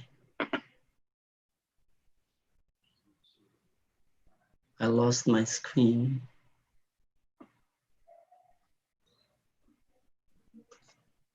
Oops. Next is policy advocacy. Very important as well is the networking with, of course, the government, organizations in the community. And I added here both horizontal and vertical integration. Okay, the Likas Morong networked with the National Historical Commission of the Philippines, also with the Southern Luzon Association of Museums. And it's very important, part of networking is networking at the bottom. You know, we've been trying to integrate those at the margins of the community, those who are at the periphery, both socially, economically, and geographically. Only when these six are accomplished can we be confident that, okay, probably we can continue doing knowledge production and promotion of local history. But of course, these are not linear. You know, this can happen at the same time. Of course, the preservation, maintenance, and curation of common heritage, and if possible, you know, influencing the schools in the development of local curricula and program development. Now, what we did was to create a twin, okay, a dual alternative settings. First, we created the Lipunang Pangkasaysayan ng Morong, which is the historical society. Because it's only when we have this social organization can we push for the creation or establishment of a museum, which then we didn't know what form it will take or where it will be located. But it didn't happen overnight.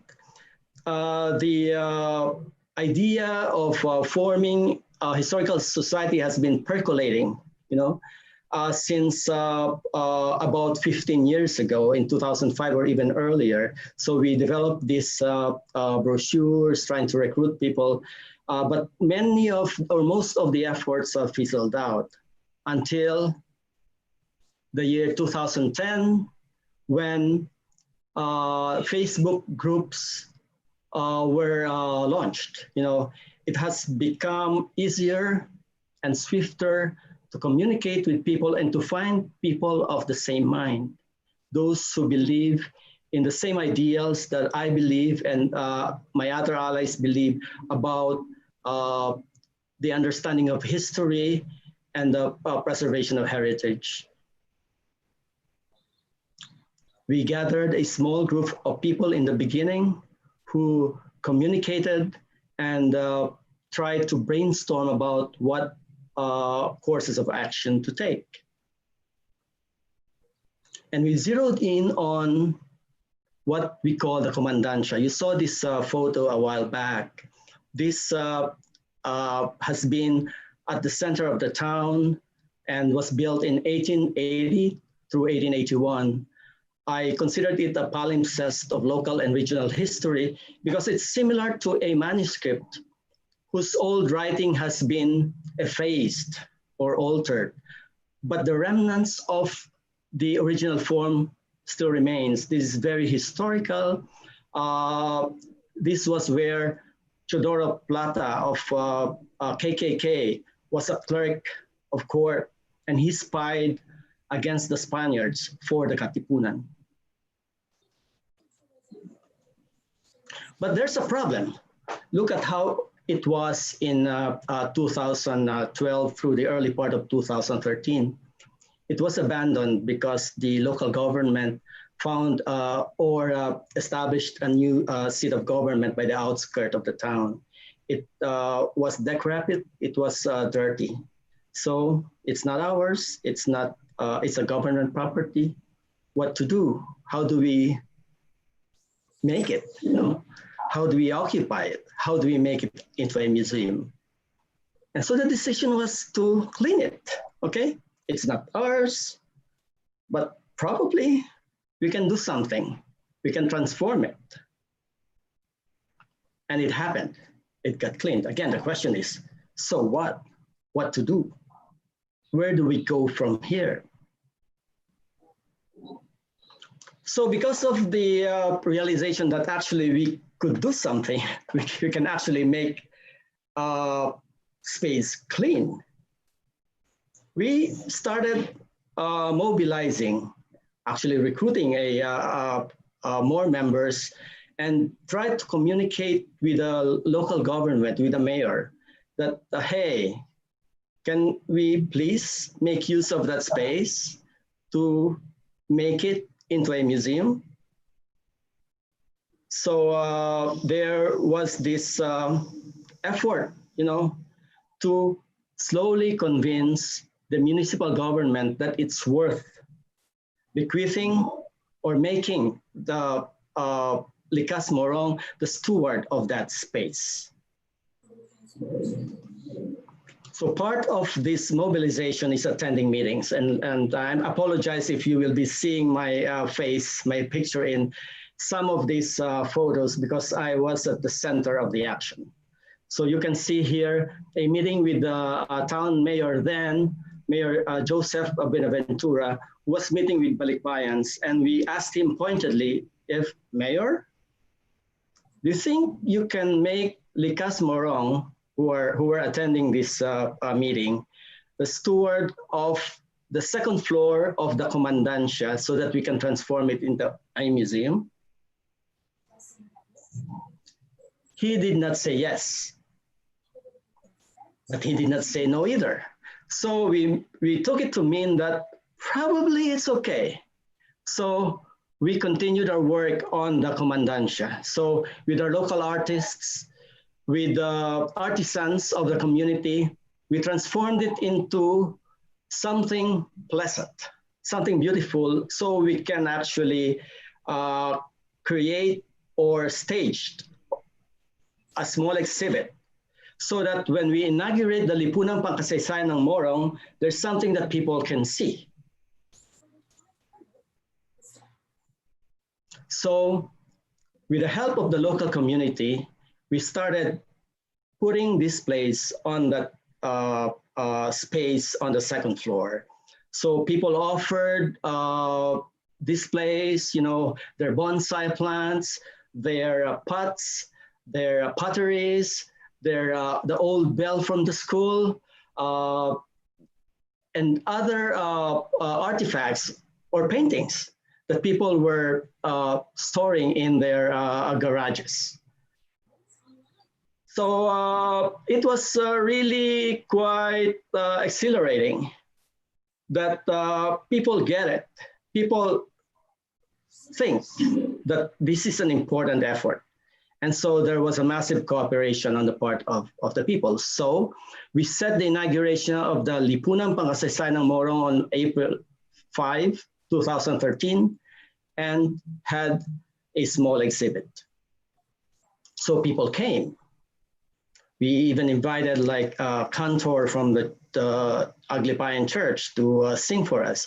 And as you can see, although this is a small photo at the lower right-hand quartile, of this slide, you can see the chair of the National Historical Commission, Dr. Marish Jokno, who was then the chair, whom we were able to invite to grace the occasion, and also a representative from the National Museum, because we thought that there has to be a national presence in this local event so that people will see that this is a legitimate initiative. So these are just examples of the displays then, arts, heroes, artifacts, and food.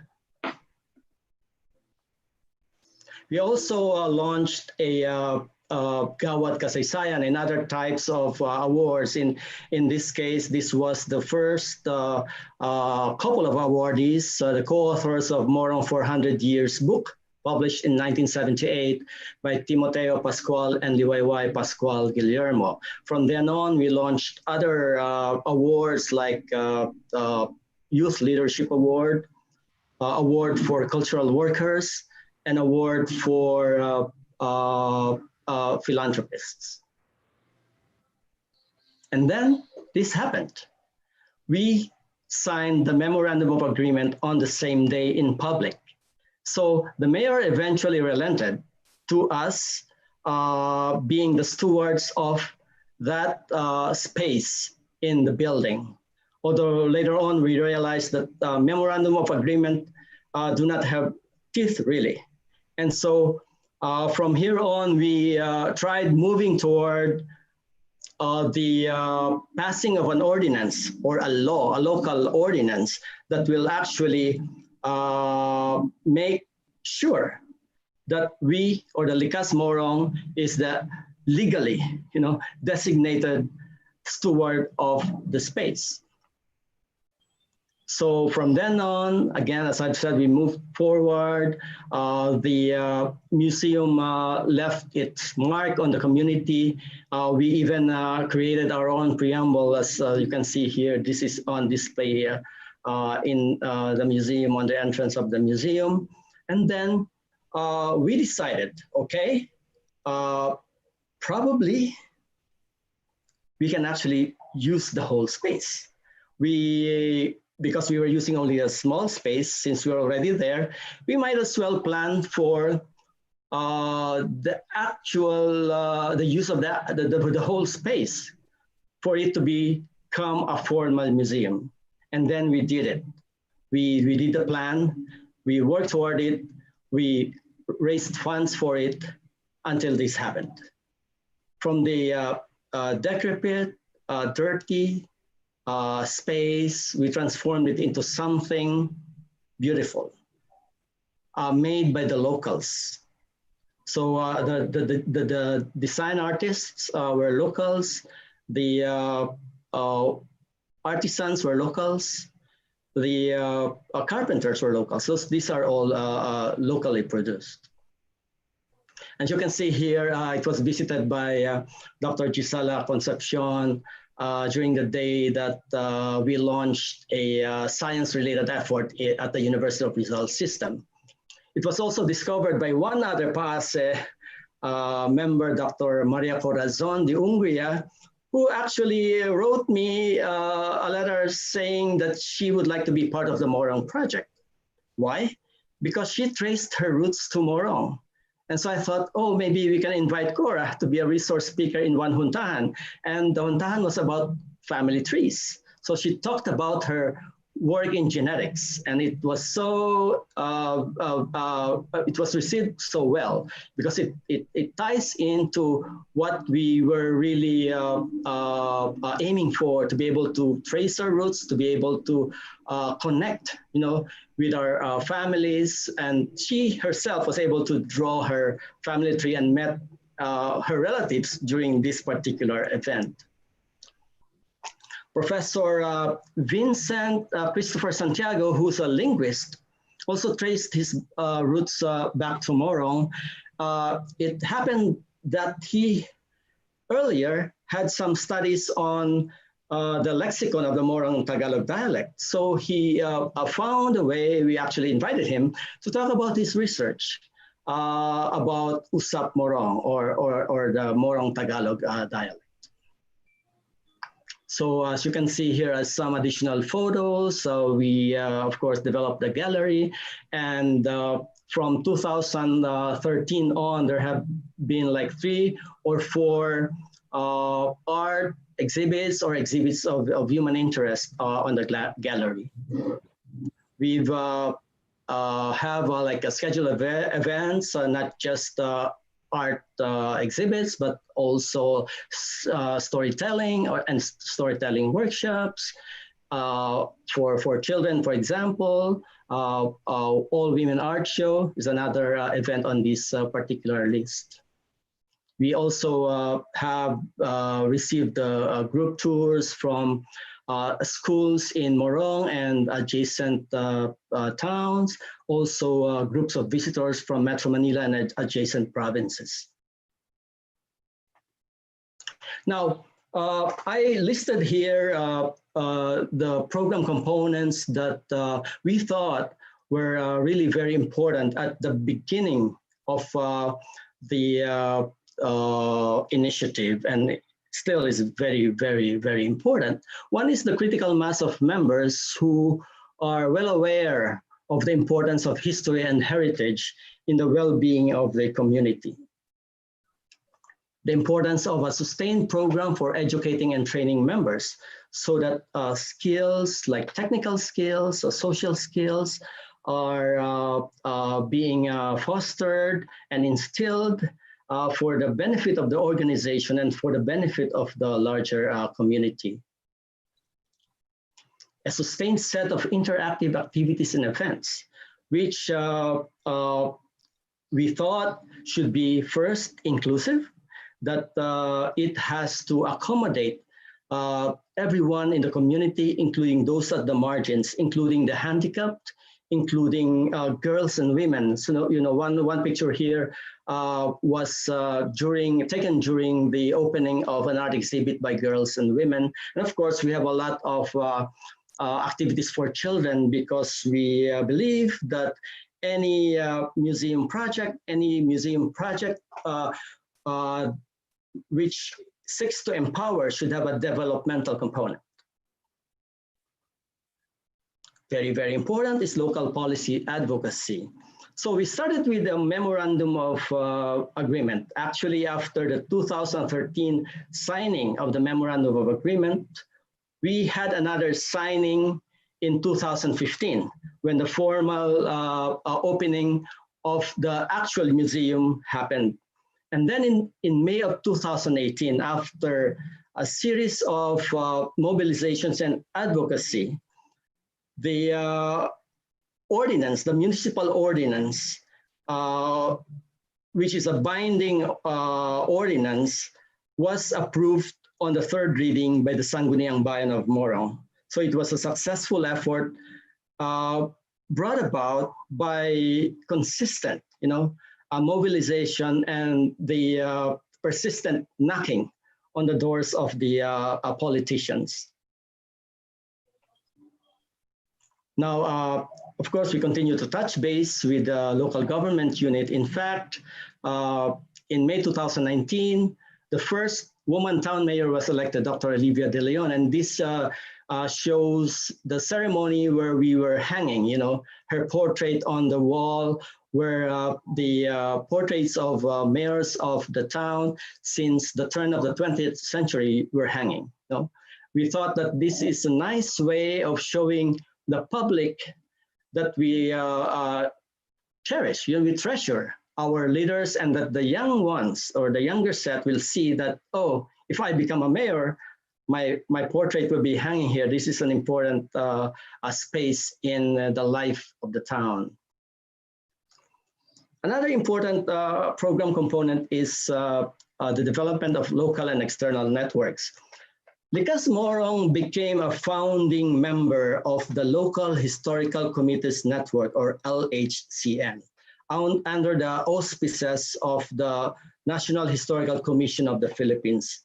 So it was very timely, because we were founded, or we inaugurated our organization at the time that the LHCN was forming. So we became a founding member. We are also an active member of the Southern Luzon Association of Museums. As you can see here, there are several historical societies around the area. And so we have been connecting with them. A very important development too is the formation of the Friends of Morong Museum. So these are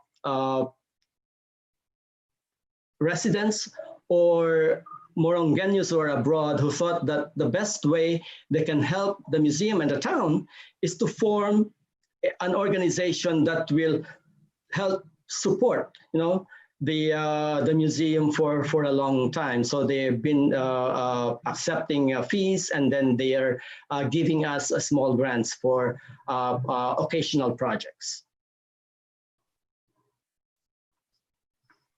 Publications, this has been a very important component too. We have actually published 4 books, 2 on oral history, 1 on culinary tradition of Morong, and 1 on Morong literature. So this has been a source of revenue for the museum. Also, media allyship. This is very important. We have actually formed a relationship with certain media practitioners and also broadcast media practitioners. You can see here, Mr. Edric Calma from WOW Philippines. He's actually from Morong, and then he's already featured the town and the museum in his show. Also, we were able to actually release our positions about certain heritage issues through the media, and that was really effective. Finally, but not the least important, of course, as I mentioned earlier, is fundraising and grant making. So far, we have been doing annual fundraising through this for activities like direct solicitation, concerts or art shows, small grants, and book or merchandise sales. So far, since 2013, about 2/3 of our revenues are coming from donations. So donations actually from abroad, but about 61 to 90% are donations from everywhere. So, and that's because some of our revenues are actually coming from the other activities. Okay, so if you happen to be in Morong and you come to the museum, feel free to buy some of our merchandise, as you can see here. So the good news is that on November 27, 2019, the Museum Pambayang ng Morong received the news that its grant proposal to enhance the museum was approved by the NCCA.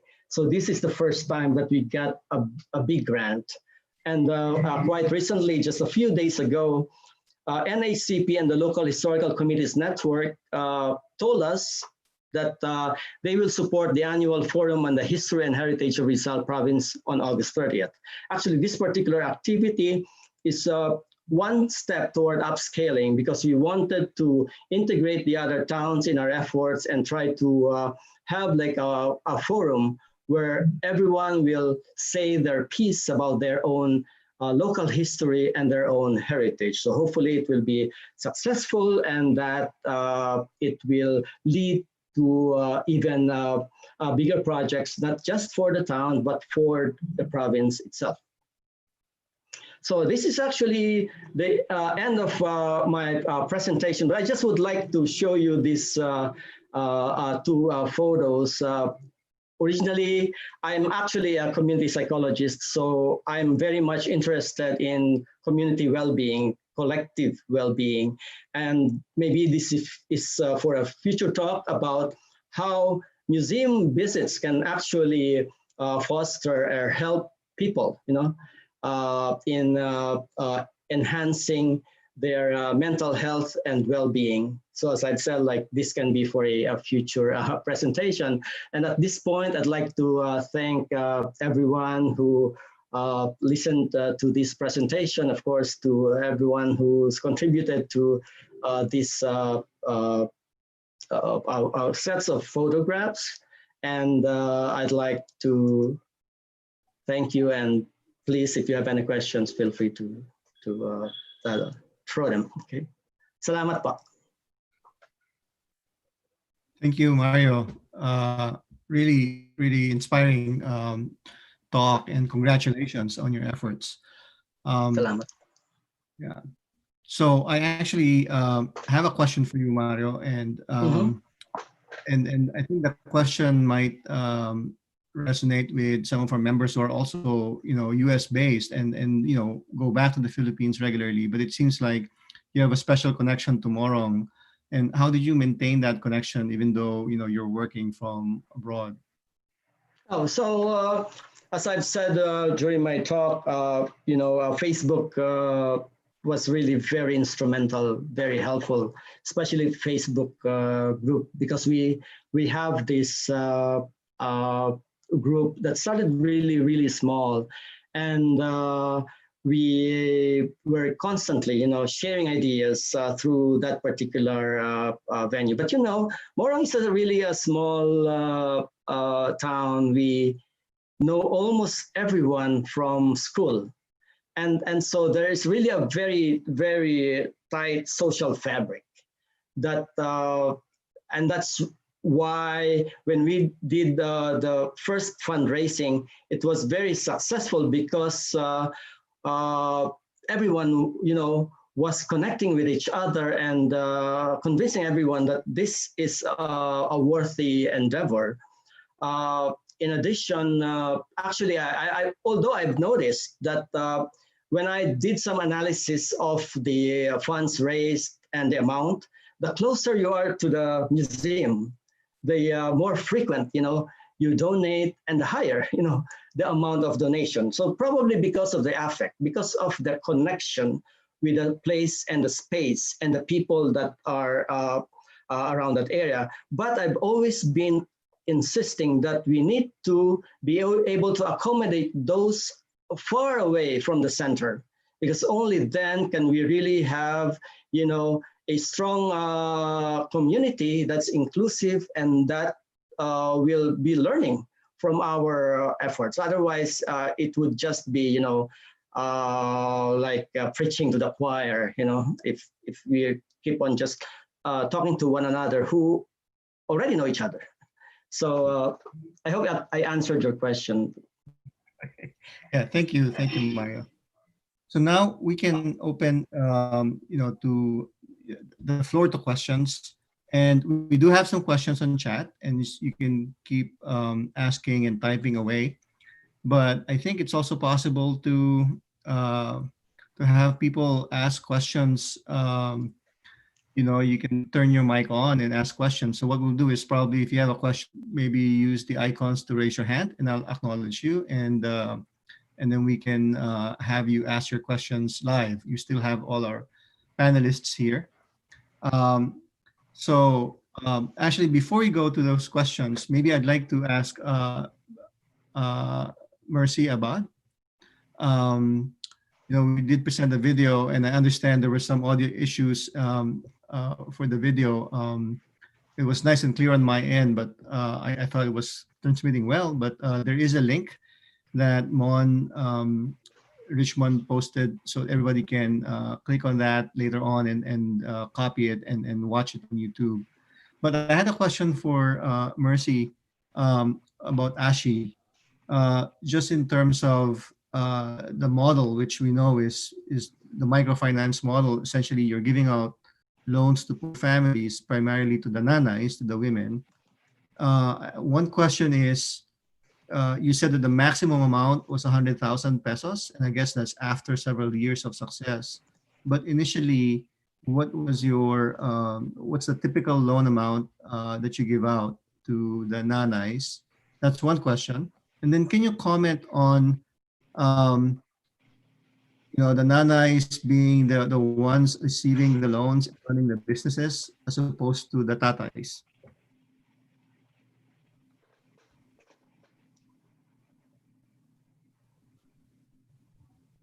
Yeah. Actually, we give 5,000 for the first loan, but some of them find it too big and too daring, so they prefer a smaller amount. And then we make sure that the payment per week is not going to affect their quality of life. Now, oo nga, why the nanays, not the tatays? Because really, it's more than just giving a loan. Microfinance is more than just giving a loan. It's also liberating the person from the prisons that's holding them now. So who best to free but the nanays for the financial handlers of our homes and who take care of children. As Father Nebre said, the children are the future of our country. So we really concentrate on the nanays.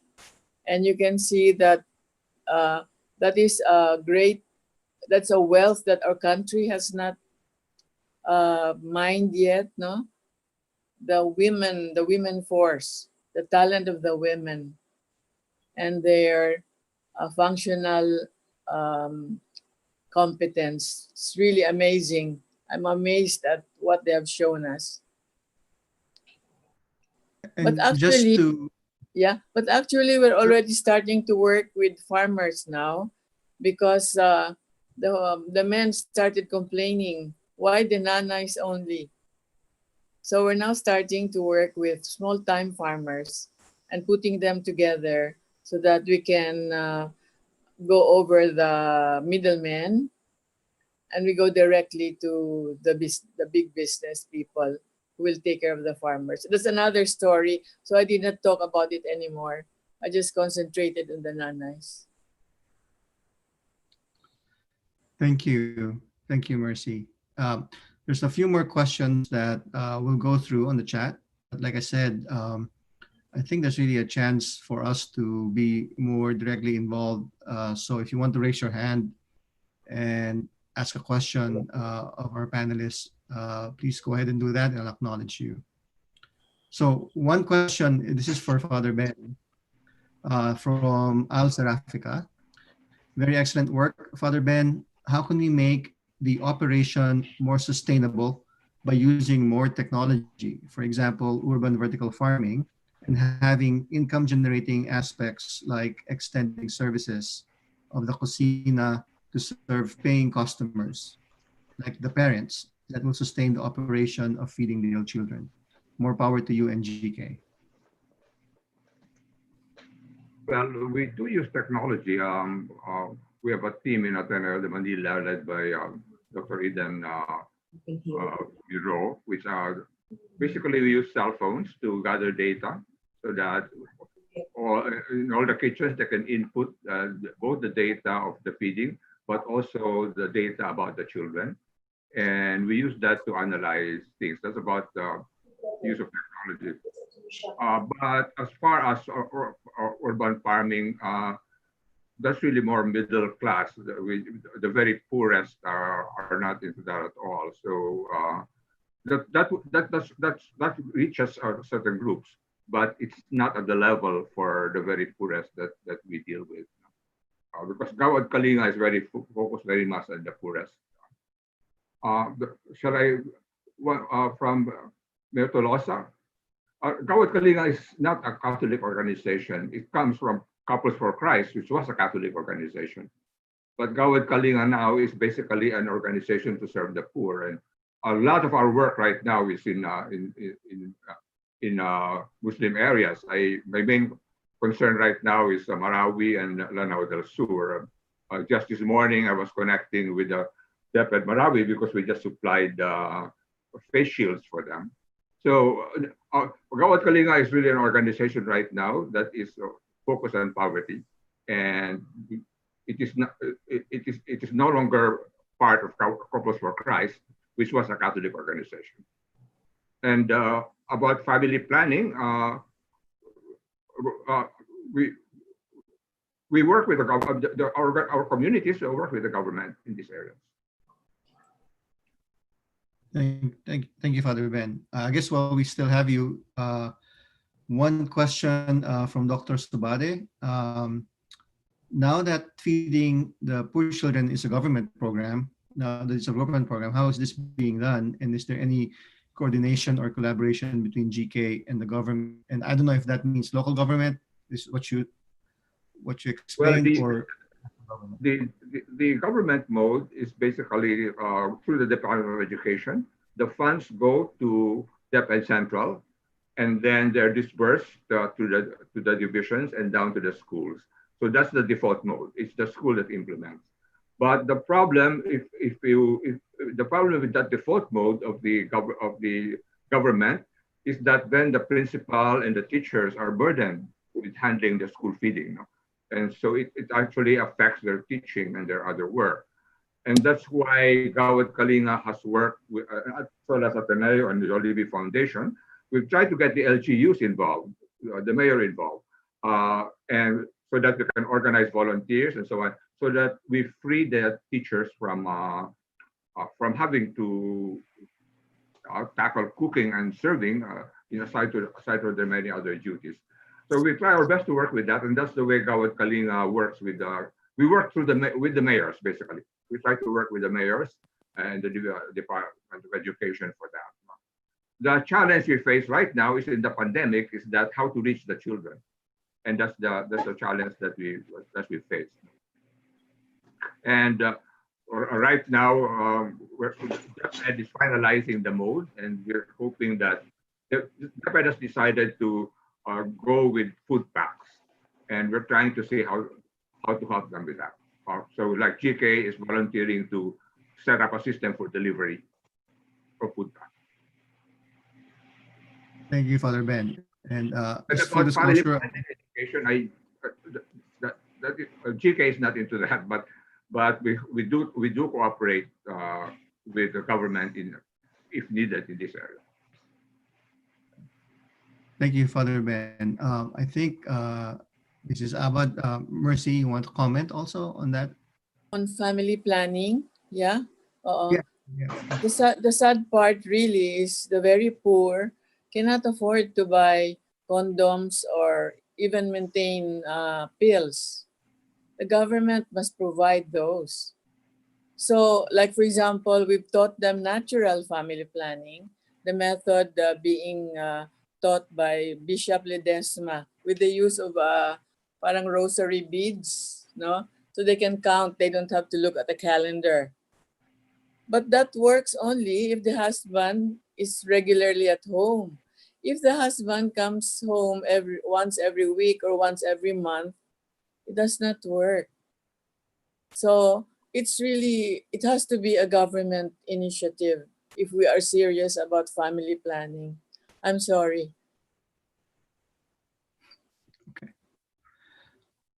Yeah, thank you. I mean, I think we need all the input, especially if people working on the ground and understanding the issues. I have a question for Dr. Mangahas. I think Edsel Peña was also asking about this, about government and certain administrations. You've been around for many administrations since the 80s. And it seems like some administrations use the data, or at least listen to the data, or listen to you, and some administrations don't. I guess the question is, do you have any examples of cases that very clearly the government looked at the data that SWS was putting out and made a policy shift or some government action, which then changed the results of the surveys? In other words, a before and after that was clearly because of the government listening to SWS and using the data. I still have to think, we're happy already if we're listened to. But we don't keep count of, changes. We can't say we're responsible for any particular changes. I'm very happy people say they're worried about hunger. That's okay. They're looking at that. But then I said, so why doesn't the Philippine Statistical Authority get into the act and start start doing it also. Why is everybody depending on us to do it? You see, I think that everyone should get into it and not kind of take us for granted that we're going to be doing it, no? All the time. Well, we feel that if we can't stop it, of course, if no, we must continue.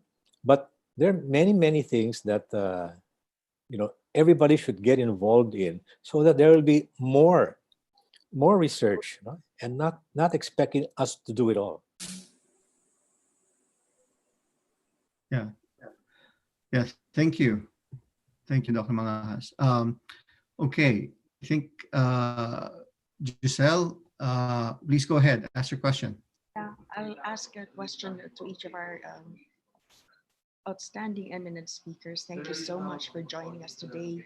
Father Ben, we are aware that moringa is a high nutrition diet source of our macro and micronutrients.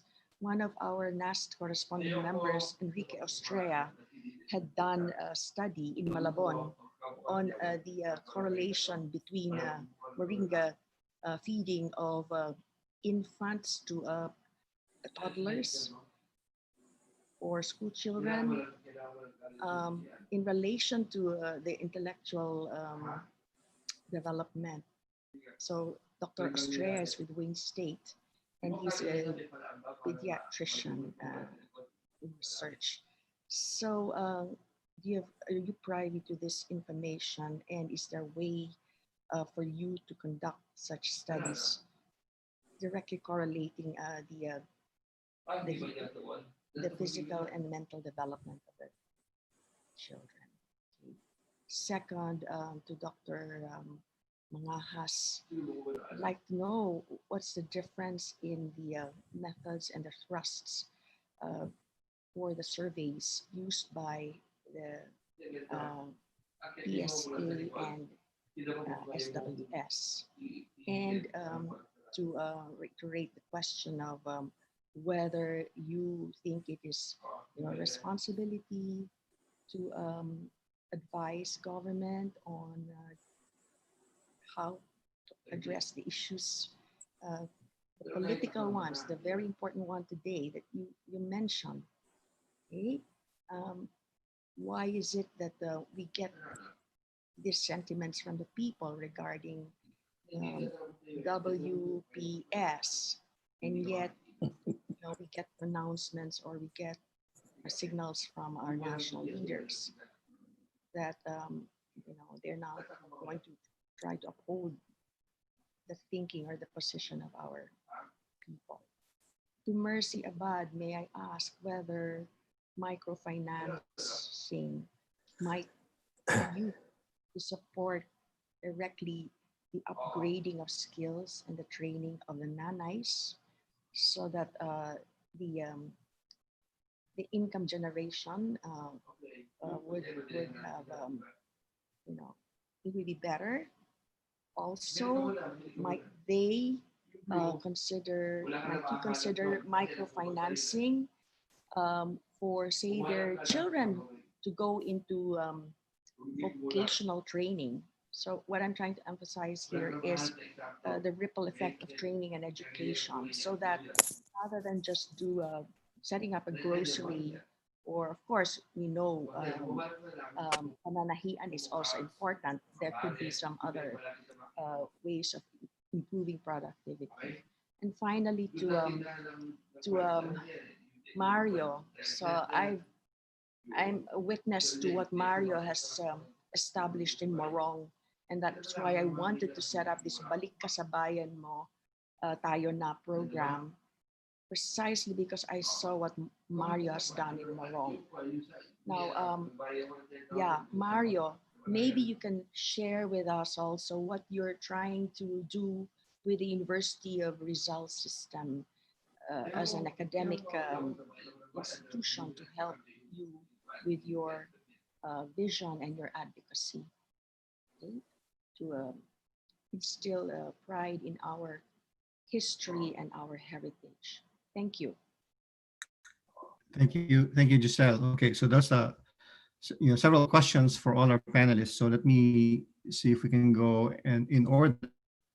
So to Father Ben, I guess the question was in terms of moringa and some of these nutritional studies, is it possible to do those studies at these sites that you're working into? Are you aware of those studies, and are you doing research? I think that was the question for you. Well, I'm aware of the studies on moringa, but I'm not myself involved in it, and I appreciate very much my continuing discussion with Dr. Giselle on it.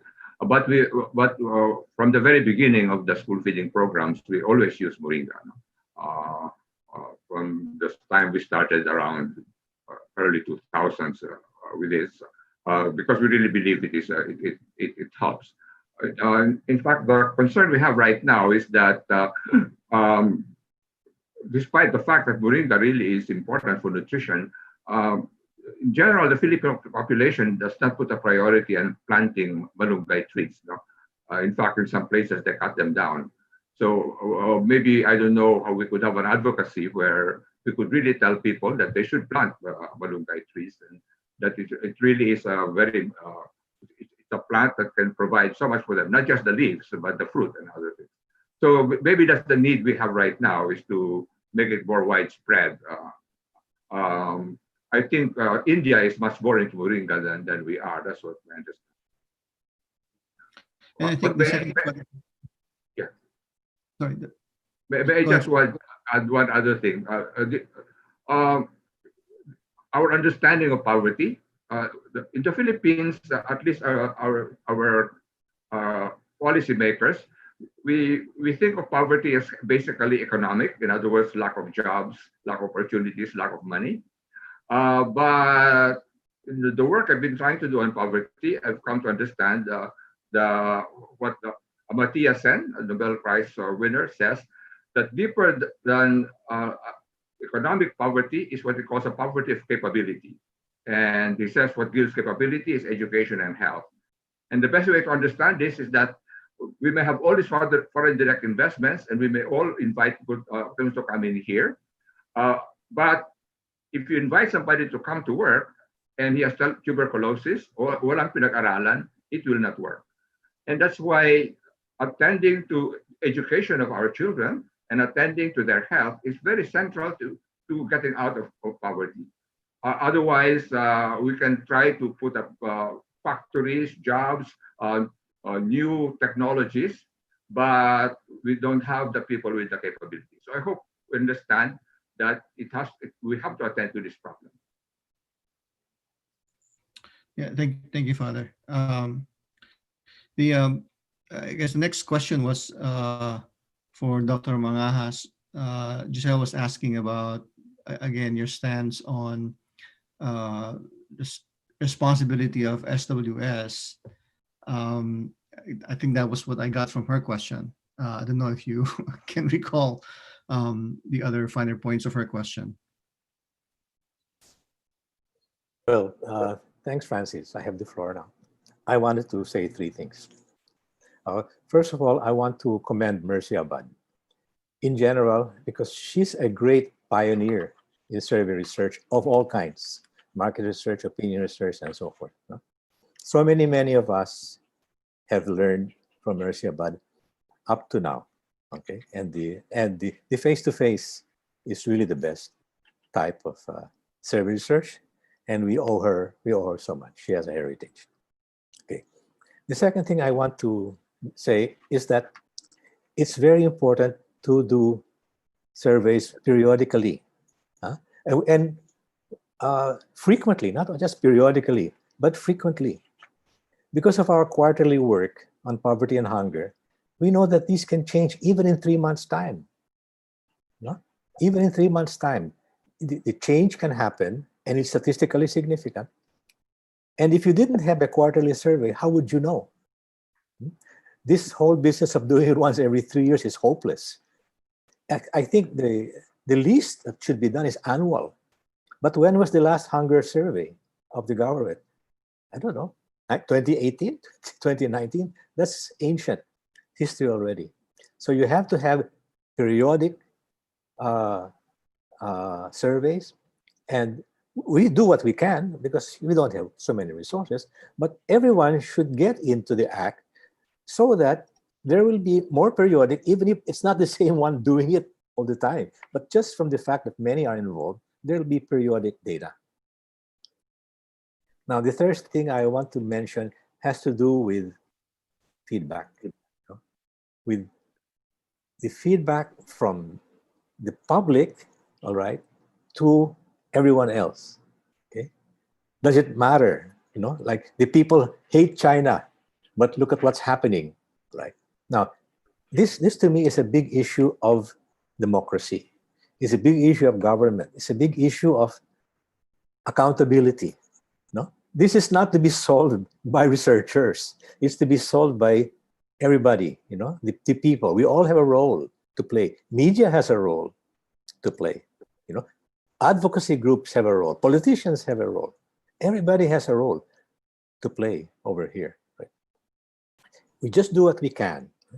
Actually, we can't complain about media in the sense that we don't have, we're not throttled, we're not censored. All right, we're not censored. There's so much coming out. We're decently reported. Once in a while it's a mistake, but we correct the mistake, and sometimes they correct it and sometimes not, but generally our message gets out. So this is an issue of democracy, really, of democracy, and we're all part of that, and we must all do what we can within our capabilities, within our influence, and so forth, right? This is what I tell our staff. Just remember that you are always biased for freedom. That's what we're biased. Freedom to speak out, freedom for the people's results to come out. Now, what happens with that freedom is not our responsibility, it's everybody's responsibility. We're just trying to open eyes, and give real data, not fake, and just keep on doing it. But if people don't listen, well, we all do what we can. We all do what we can. You can pray, right? That's part of maybe a social solution also. Just don't knock it. The boss up there can do anything he likes. Thank you. Thank you, Dr. Manahas. To Mercy Abad, the question I think from Giselle was, have you considered, or are you thinking about microfinance for the children to do vocational training?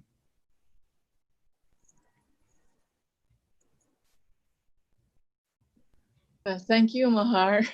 I was shocked by Mahar's comment because I had forgotten my past life. I'm so consumed and totally taken up by microfinance now. But it's really an amazing work because every family you transform. It's just so gives you that very good feeling that makes you jump out of bed the next morning. It does work, but we have to be patient because first we have to get rid of their mindsets, which are very self-defeating, and I think the biggest goal of microfinance is to liberate the nanay and to give her freedoms that is due her, like freedom to choose, freedom to speak out, freedom to develop herself. And of course, we're aware that there's a lot of violence in that area. And one of her biggest problems is her husband. So anyway, I can talk endlessly about these things, but sure. Then she, because of the help of microfinance, she's able to send her children to school. And so it's going to be generational. The next generation will be much better off. Now she has a college graduate. Then eventually this college graduate knows better and will make her children move out and work whatever and choose whatever they want to eventually become. So, but we have to be patient. In the meantime, we have to release the nanays first from their prisons. And I just wanted to really say what's really so inspiring. You talked about 87,000 success stories. I think I got that number right. I wrote it down because that was really an amazing result of all the work. Yes, that's really inspiring. There was a question also for you, Mario. I guess Giselle was asking you to expound a little bit on your plans for the University of Rizal system. Yes, thanks, Francis. So last year, and thank you for the question, Giselle. So last year, we launched the annual Francisco and Enriqueta Angeles Memorial Science Lecture in honor of my in-laws who were former science teachers in that school. But we launched it at the University of Rizal system, which has like 9 campuses, because we believe that we really need to do some intervention work in terms of science teaching and research in this university, which has a massive reach. I thought that this is also like some kind of a foot in the door for us to be able to share eventually what we learn from our museum and heritage work. But yes, there's like a plan for it this year. Actually, we invited Dr. Windel Rivera to talk about science writing and publishing, hopefully to be able to influence, or make a dent in terms of the rate of publication, science publication among the faculty, which is really, as you may have guessed, really low. But I would like to just respond to one question from one of our members of the audience about values, like what values can the museum teach? So this is actually from Christy Garzuta Galliano. I can talk about values, like a plethora of values, and there's like a typology of values, but then I believe that a lot of values are learned from the museum or our heritage work vicariously.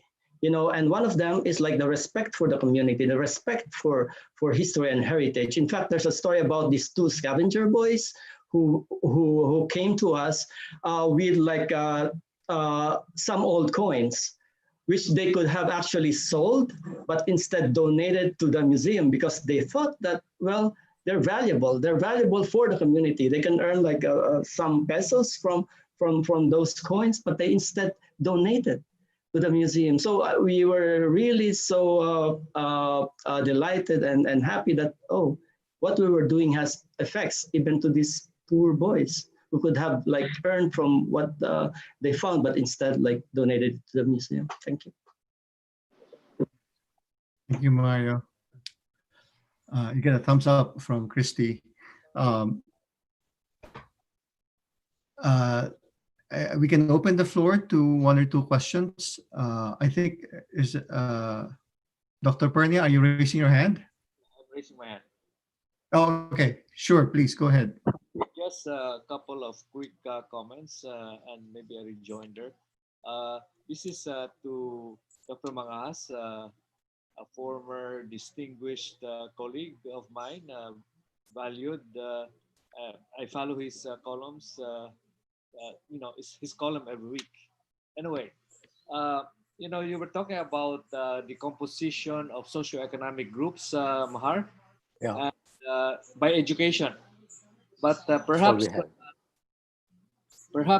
access to healthcare is also important.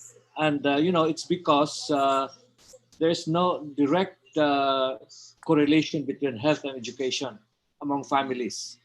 I think parents tend to neglect health just to be able to send their kids to education.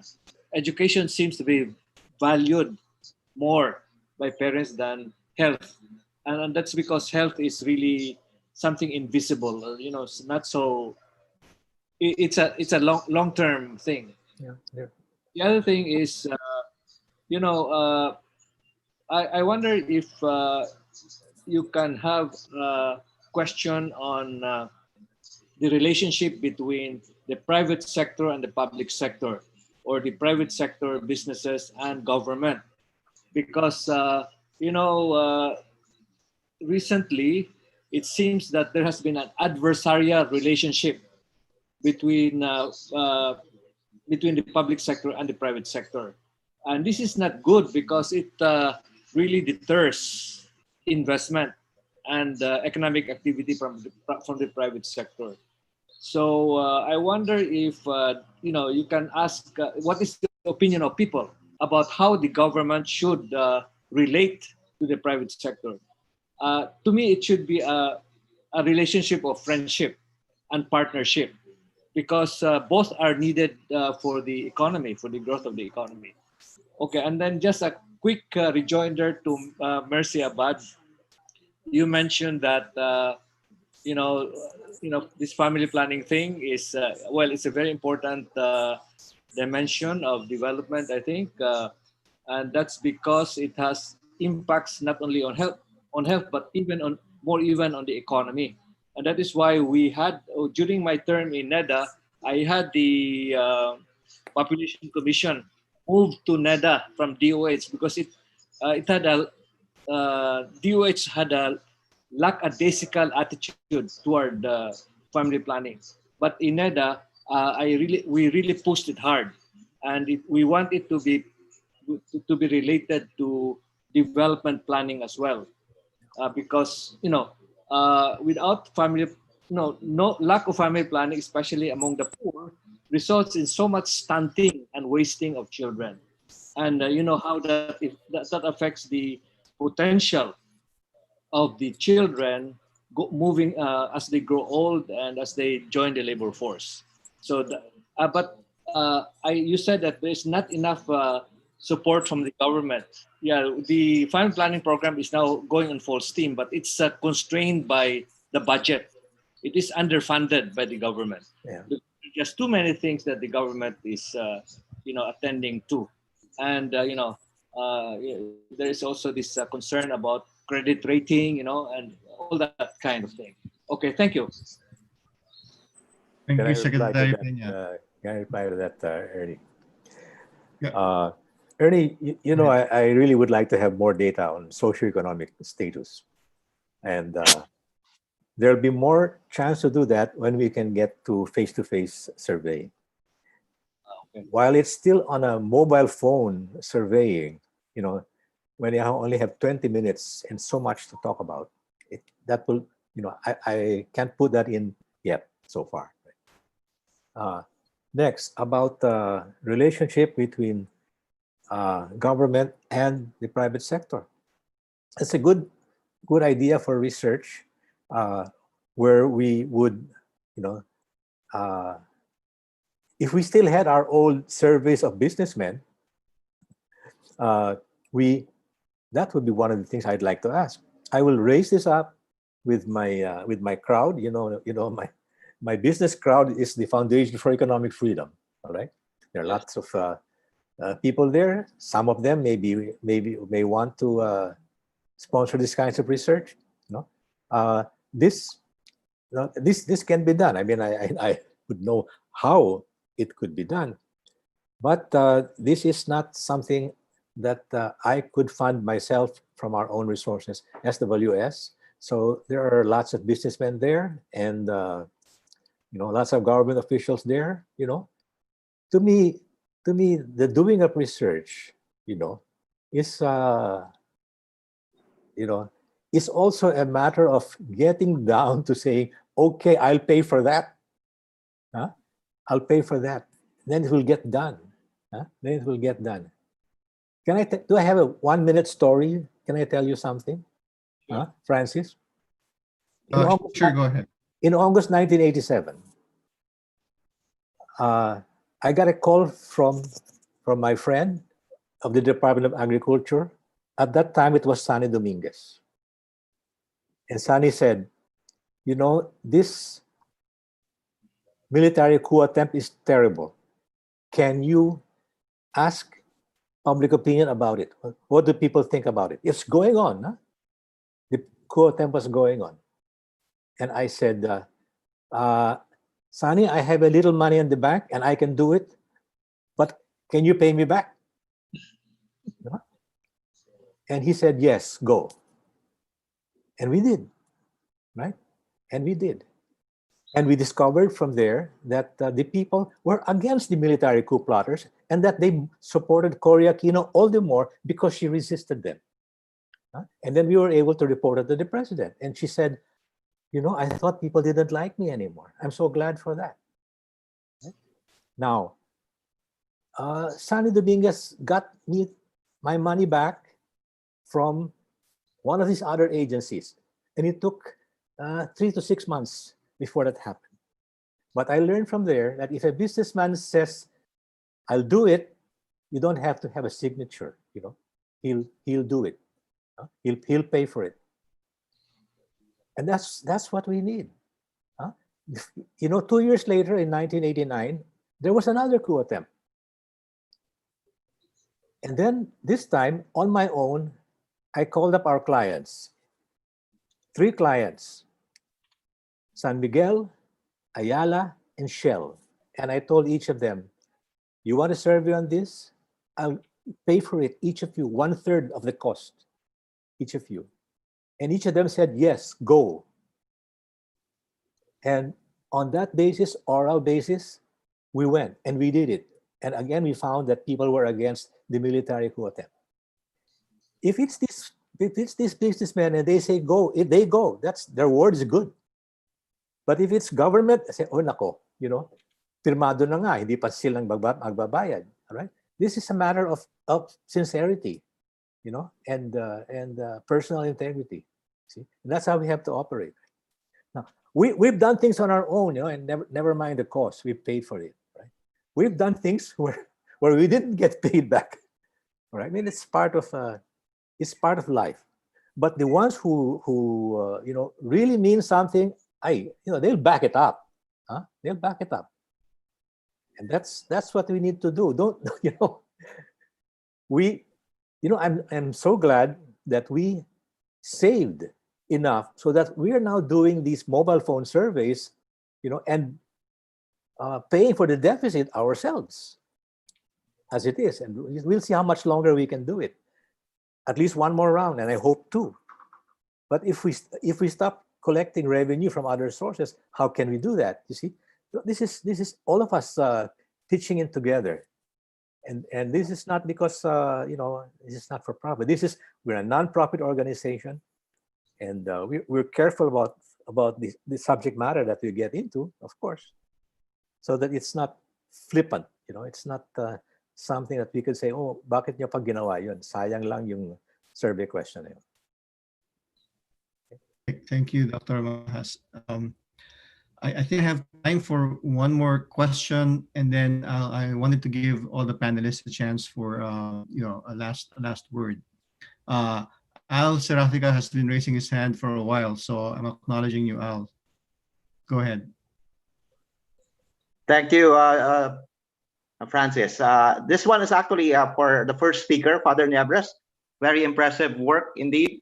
But again, I'm trying to put my arm around what you're doing, because I did speak to Shell Habito about stunting about 3 years back, being part of the USAID project Stride with us. And we've been wanting to use technology for this particular problem, indeed, on growth stunting. And I advised the UST as well on the Food and Nutrition Research Institute. And they just came up with the Nutribun technology, as well as the fortified rice. I wonder whether it has a communication with your efforts in the feeding program, and will it impact, and is it scalable? Thank you. Well, the Nutribun, I think because of we're going to open the kitchens. The Department of Education is actually proposing that. But you just have to understand that to ask children to live on Nutribuns every day is a bit tough. No? So it's okay, but as a supplement. The scalability of what we're doing really is very dependent on the LGUs coming in. One, because there is national funding, but to implement it well, it's very difficult for the schools to do it by themselves, but the teachers have to teach and the principals have to govern. So that's why really the work that Ateneo and Gawad Kalinga has been really to get more and more LGUs to come in. Anyway, their contribution need not be very big because there are national funds, but they're providing transportation, they're initially building the kitchen, they're mobilizing volunteers, is really very important. So the scalability of the kitchens that we have is very dependent now on cooperation from LGUs and others. So that's what we've been trying to do more and more all over. So we hope that will continue. So we're really appealing to LGUs, to mayors, because their role is very, very important in this area. But the other problem really is now how to reach the first 1,000 days because they are scattered. The mothers and the babies are not in one place. And that's been a very difficult challenge. As I mentioned, there are initiatives, mainly from LGUs. I cited Iriga City, I cited Quezon Province, and of course, Malabon. But it's a new frontier. We have not been able to look at a scalable model yet for it. But obviously, it's very crucial because during that period that babies' brains are developing, and malnutrition at that age will create permanent damage. So that is something that we're working very hard on, but we need all the help we can get because it's not the problem of getting the food to the mothers and the children is very difficult. Maybe we could invite more to look at the Malabon model. It's very impressive. And if more LGUs would tackle that together with the Department of Health, we might be able to scale up the feeding for mothers and babies up to 2 years old. Thank you. I think that somebody did mention the WIC program in the United States, which is specifically for mothers who are lactating and nursing. But of course, that's administered through their welfare system. I think, I don't know if we have an equivalent capability to do it under DOH, given the problems that they're having already as it is. But in the US, having been there for 25 years, my sister was part of the WIC program when she lost her job. And so I can attest to that it might be one of the solutions we can look at for the first 1,000 days. I don't know if we've looked at it already, but just wanted to make it aware that there is a program in the US that we might be able to see if we can localize it here. Thank you. Thank you, Al. So it's been a really interesting morning or evening. Really inspiring talks. I wanted to give all the panelists one last round, one last chance to maybe give us a closing message, maybe just 1 or 2 minutes. In particular, anything they want to tell the audience. For example, maybe some people are asking, how can we help? How can we be involved with ASHI? Or how can we be involved with Kusila ng Kalinga? How can we be involved with the Morong Museum? So maybe we'll go and give the panelists 1 or 2 minutes or closing remarks and just, parting messages for the audience. I'll start with you, Mario. Thank you, Francis. Of course, we're always on the lookout for partners, in everything that we're doing. So in case you need people who have experience in heritage project and you want to start something in your own locality, we can perhaps give some advice.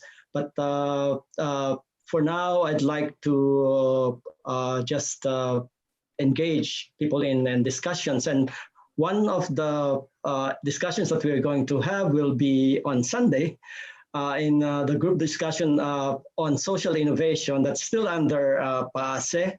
We will be talking about, the many issues surrounding social innovation, and we'll be again using Museum Pambayang ng Morong and Likas Morong as an exemplar.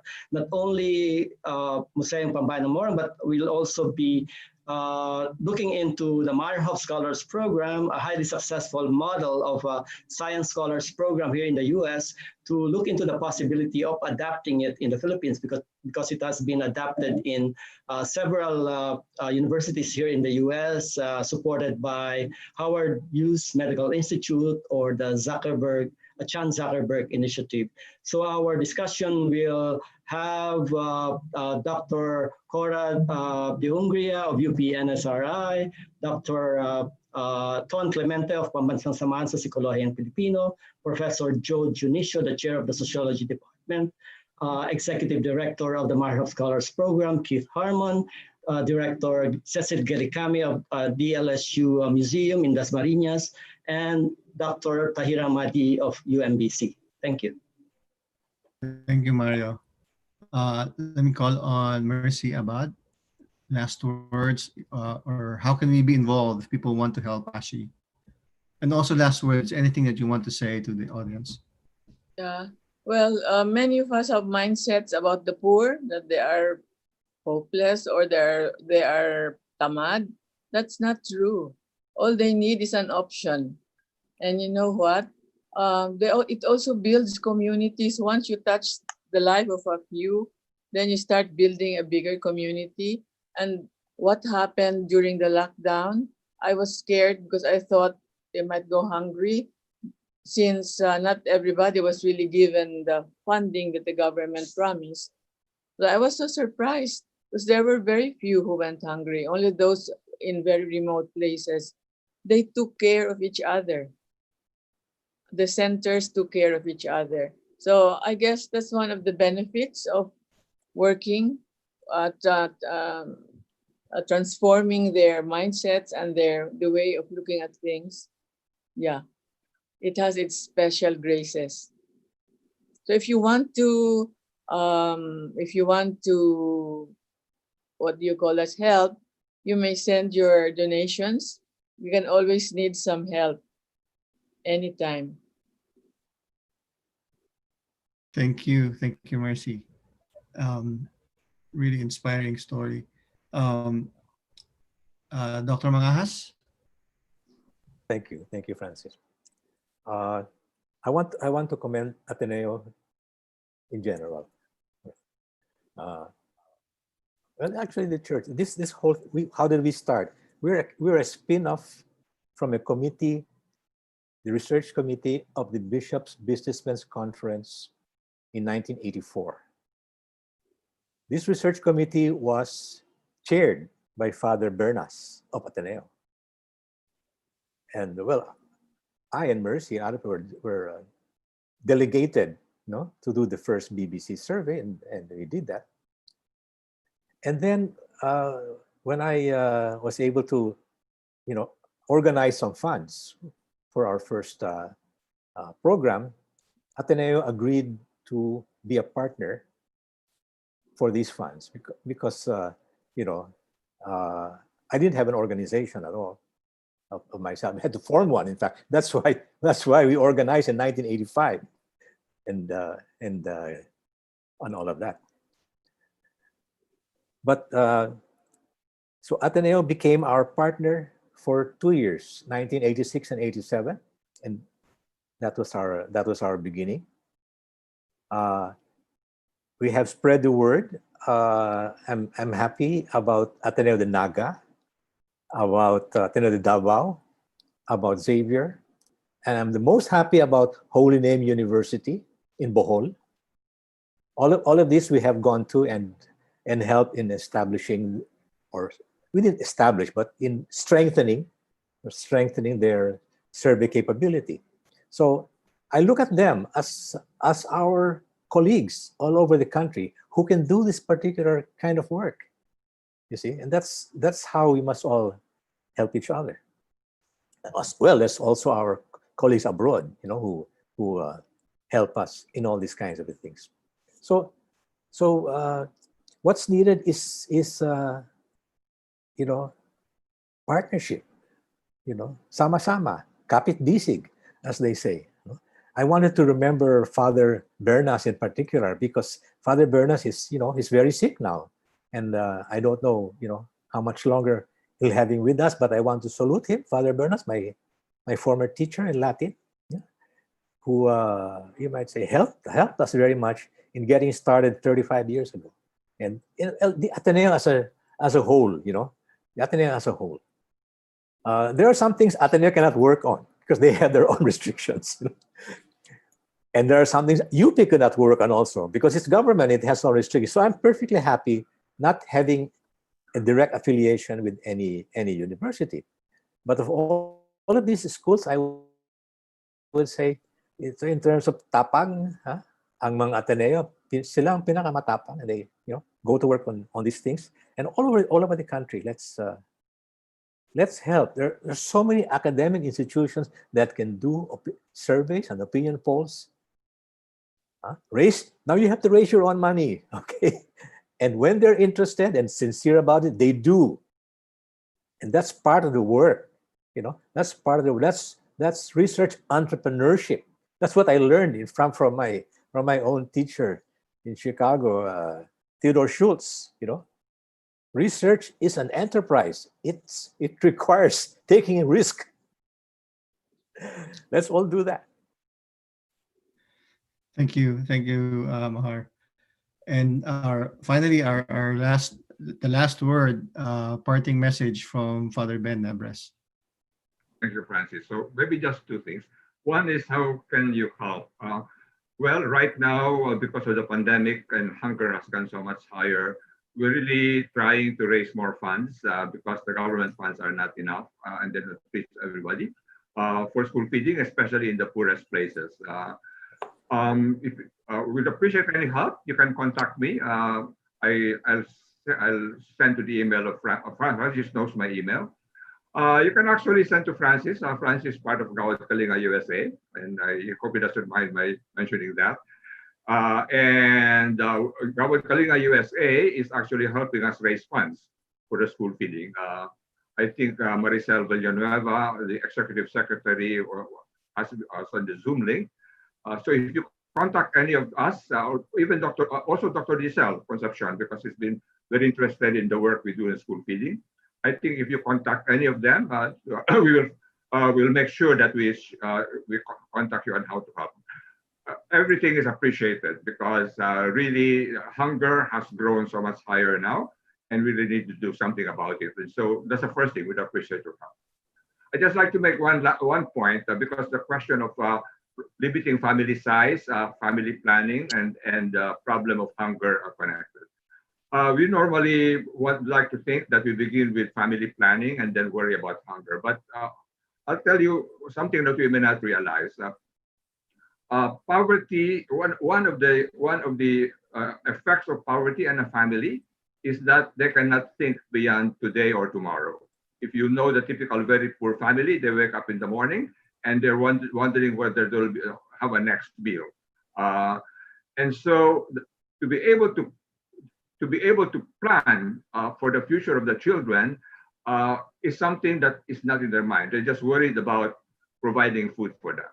However, if you do help them, as Mercy Abad says is doing, if you help them and they begin to be able to take care of their children and they be able to send them to school, then they will think about how will we be able to do this for the future. And so they will begin to think about limiting their family. So what I want to point out is that the ability to plan for one's family depends on a future orientation.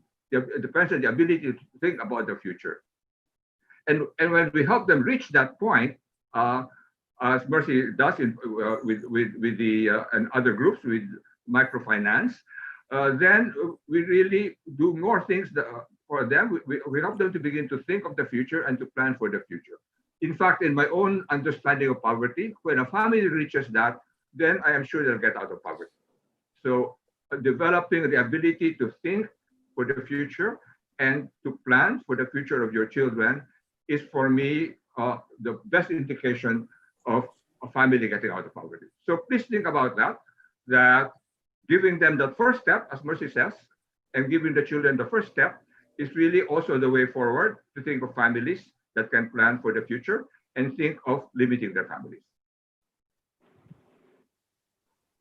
Thank you, Father Ben. And, you know, I don't think we can top those eloquent parting words. So at this point, I just want to thank all the panelists, Father Ben Nebres, Mahar Mangahas, Mercy Abad, and Mario Santo Domingo. It was really an inspirational morning. We're learning all about the work that you all do. I hope the rest of you who are listening in were inspired also. We've been recording this, and so at some point we'll put it up on maybe the PAASE website if you or your friends or other colleagues want to listen to all these inspiring stories too. So I hope you have a good day, and really appreciate you all sticking with us all the way to the end. And thank you very much for joining this plenary session. Thank you. Thank you also, Francis. Thank you, Francis. Bye-bye. Bye-bye. Thanks. Bye-bye. Thanks, Francis. Bye, Mario. Bye-bye. Thanks. Bye-bye. Thank you po. Hi, Salamat Father po. Ben. Bye. Hi to Father Thank you, Bernie. everybody. Thank you. Hi to Father Bernie. Yeah. Hi, Merce. Thank Hi, you, Giselle. Giselle. Bye, Giselle.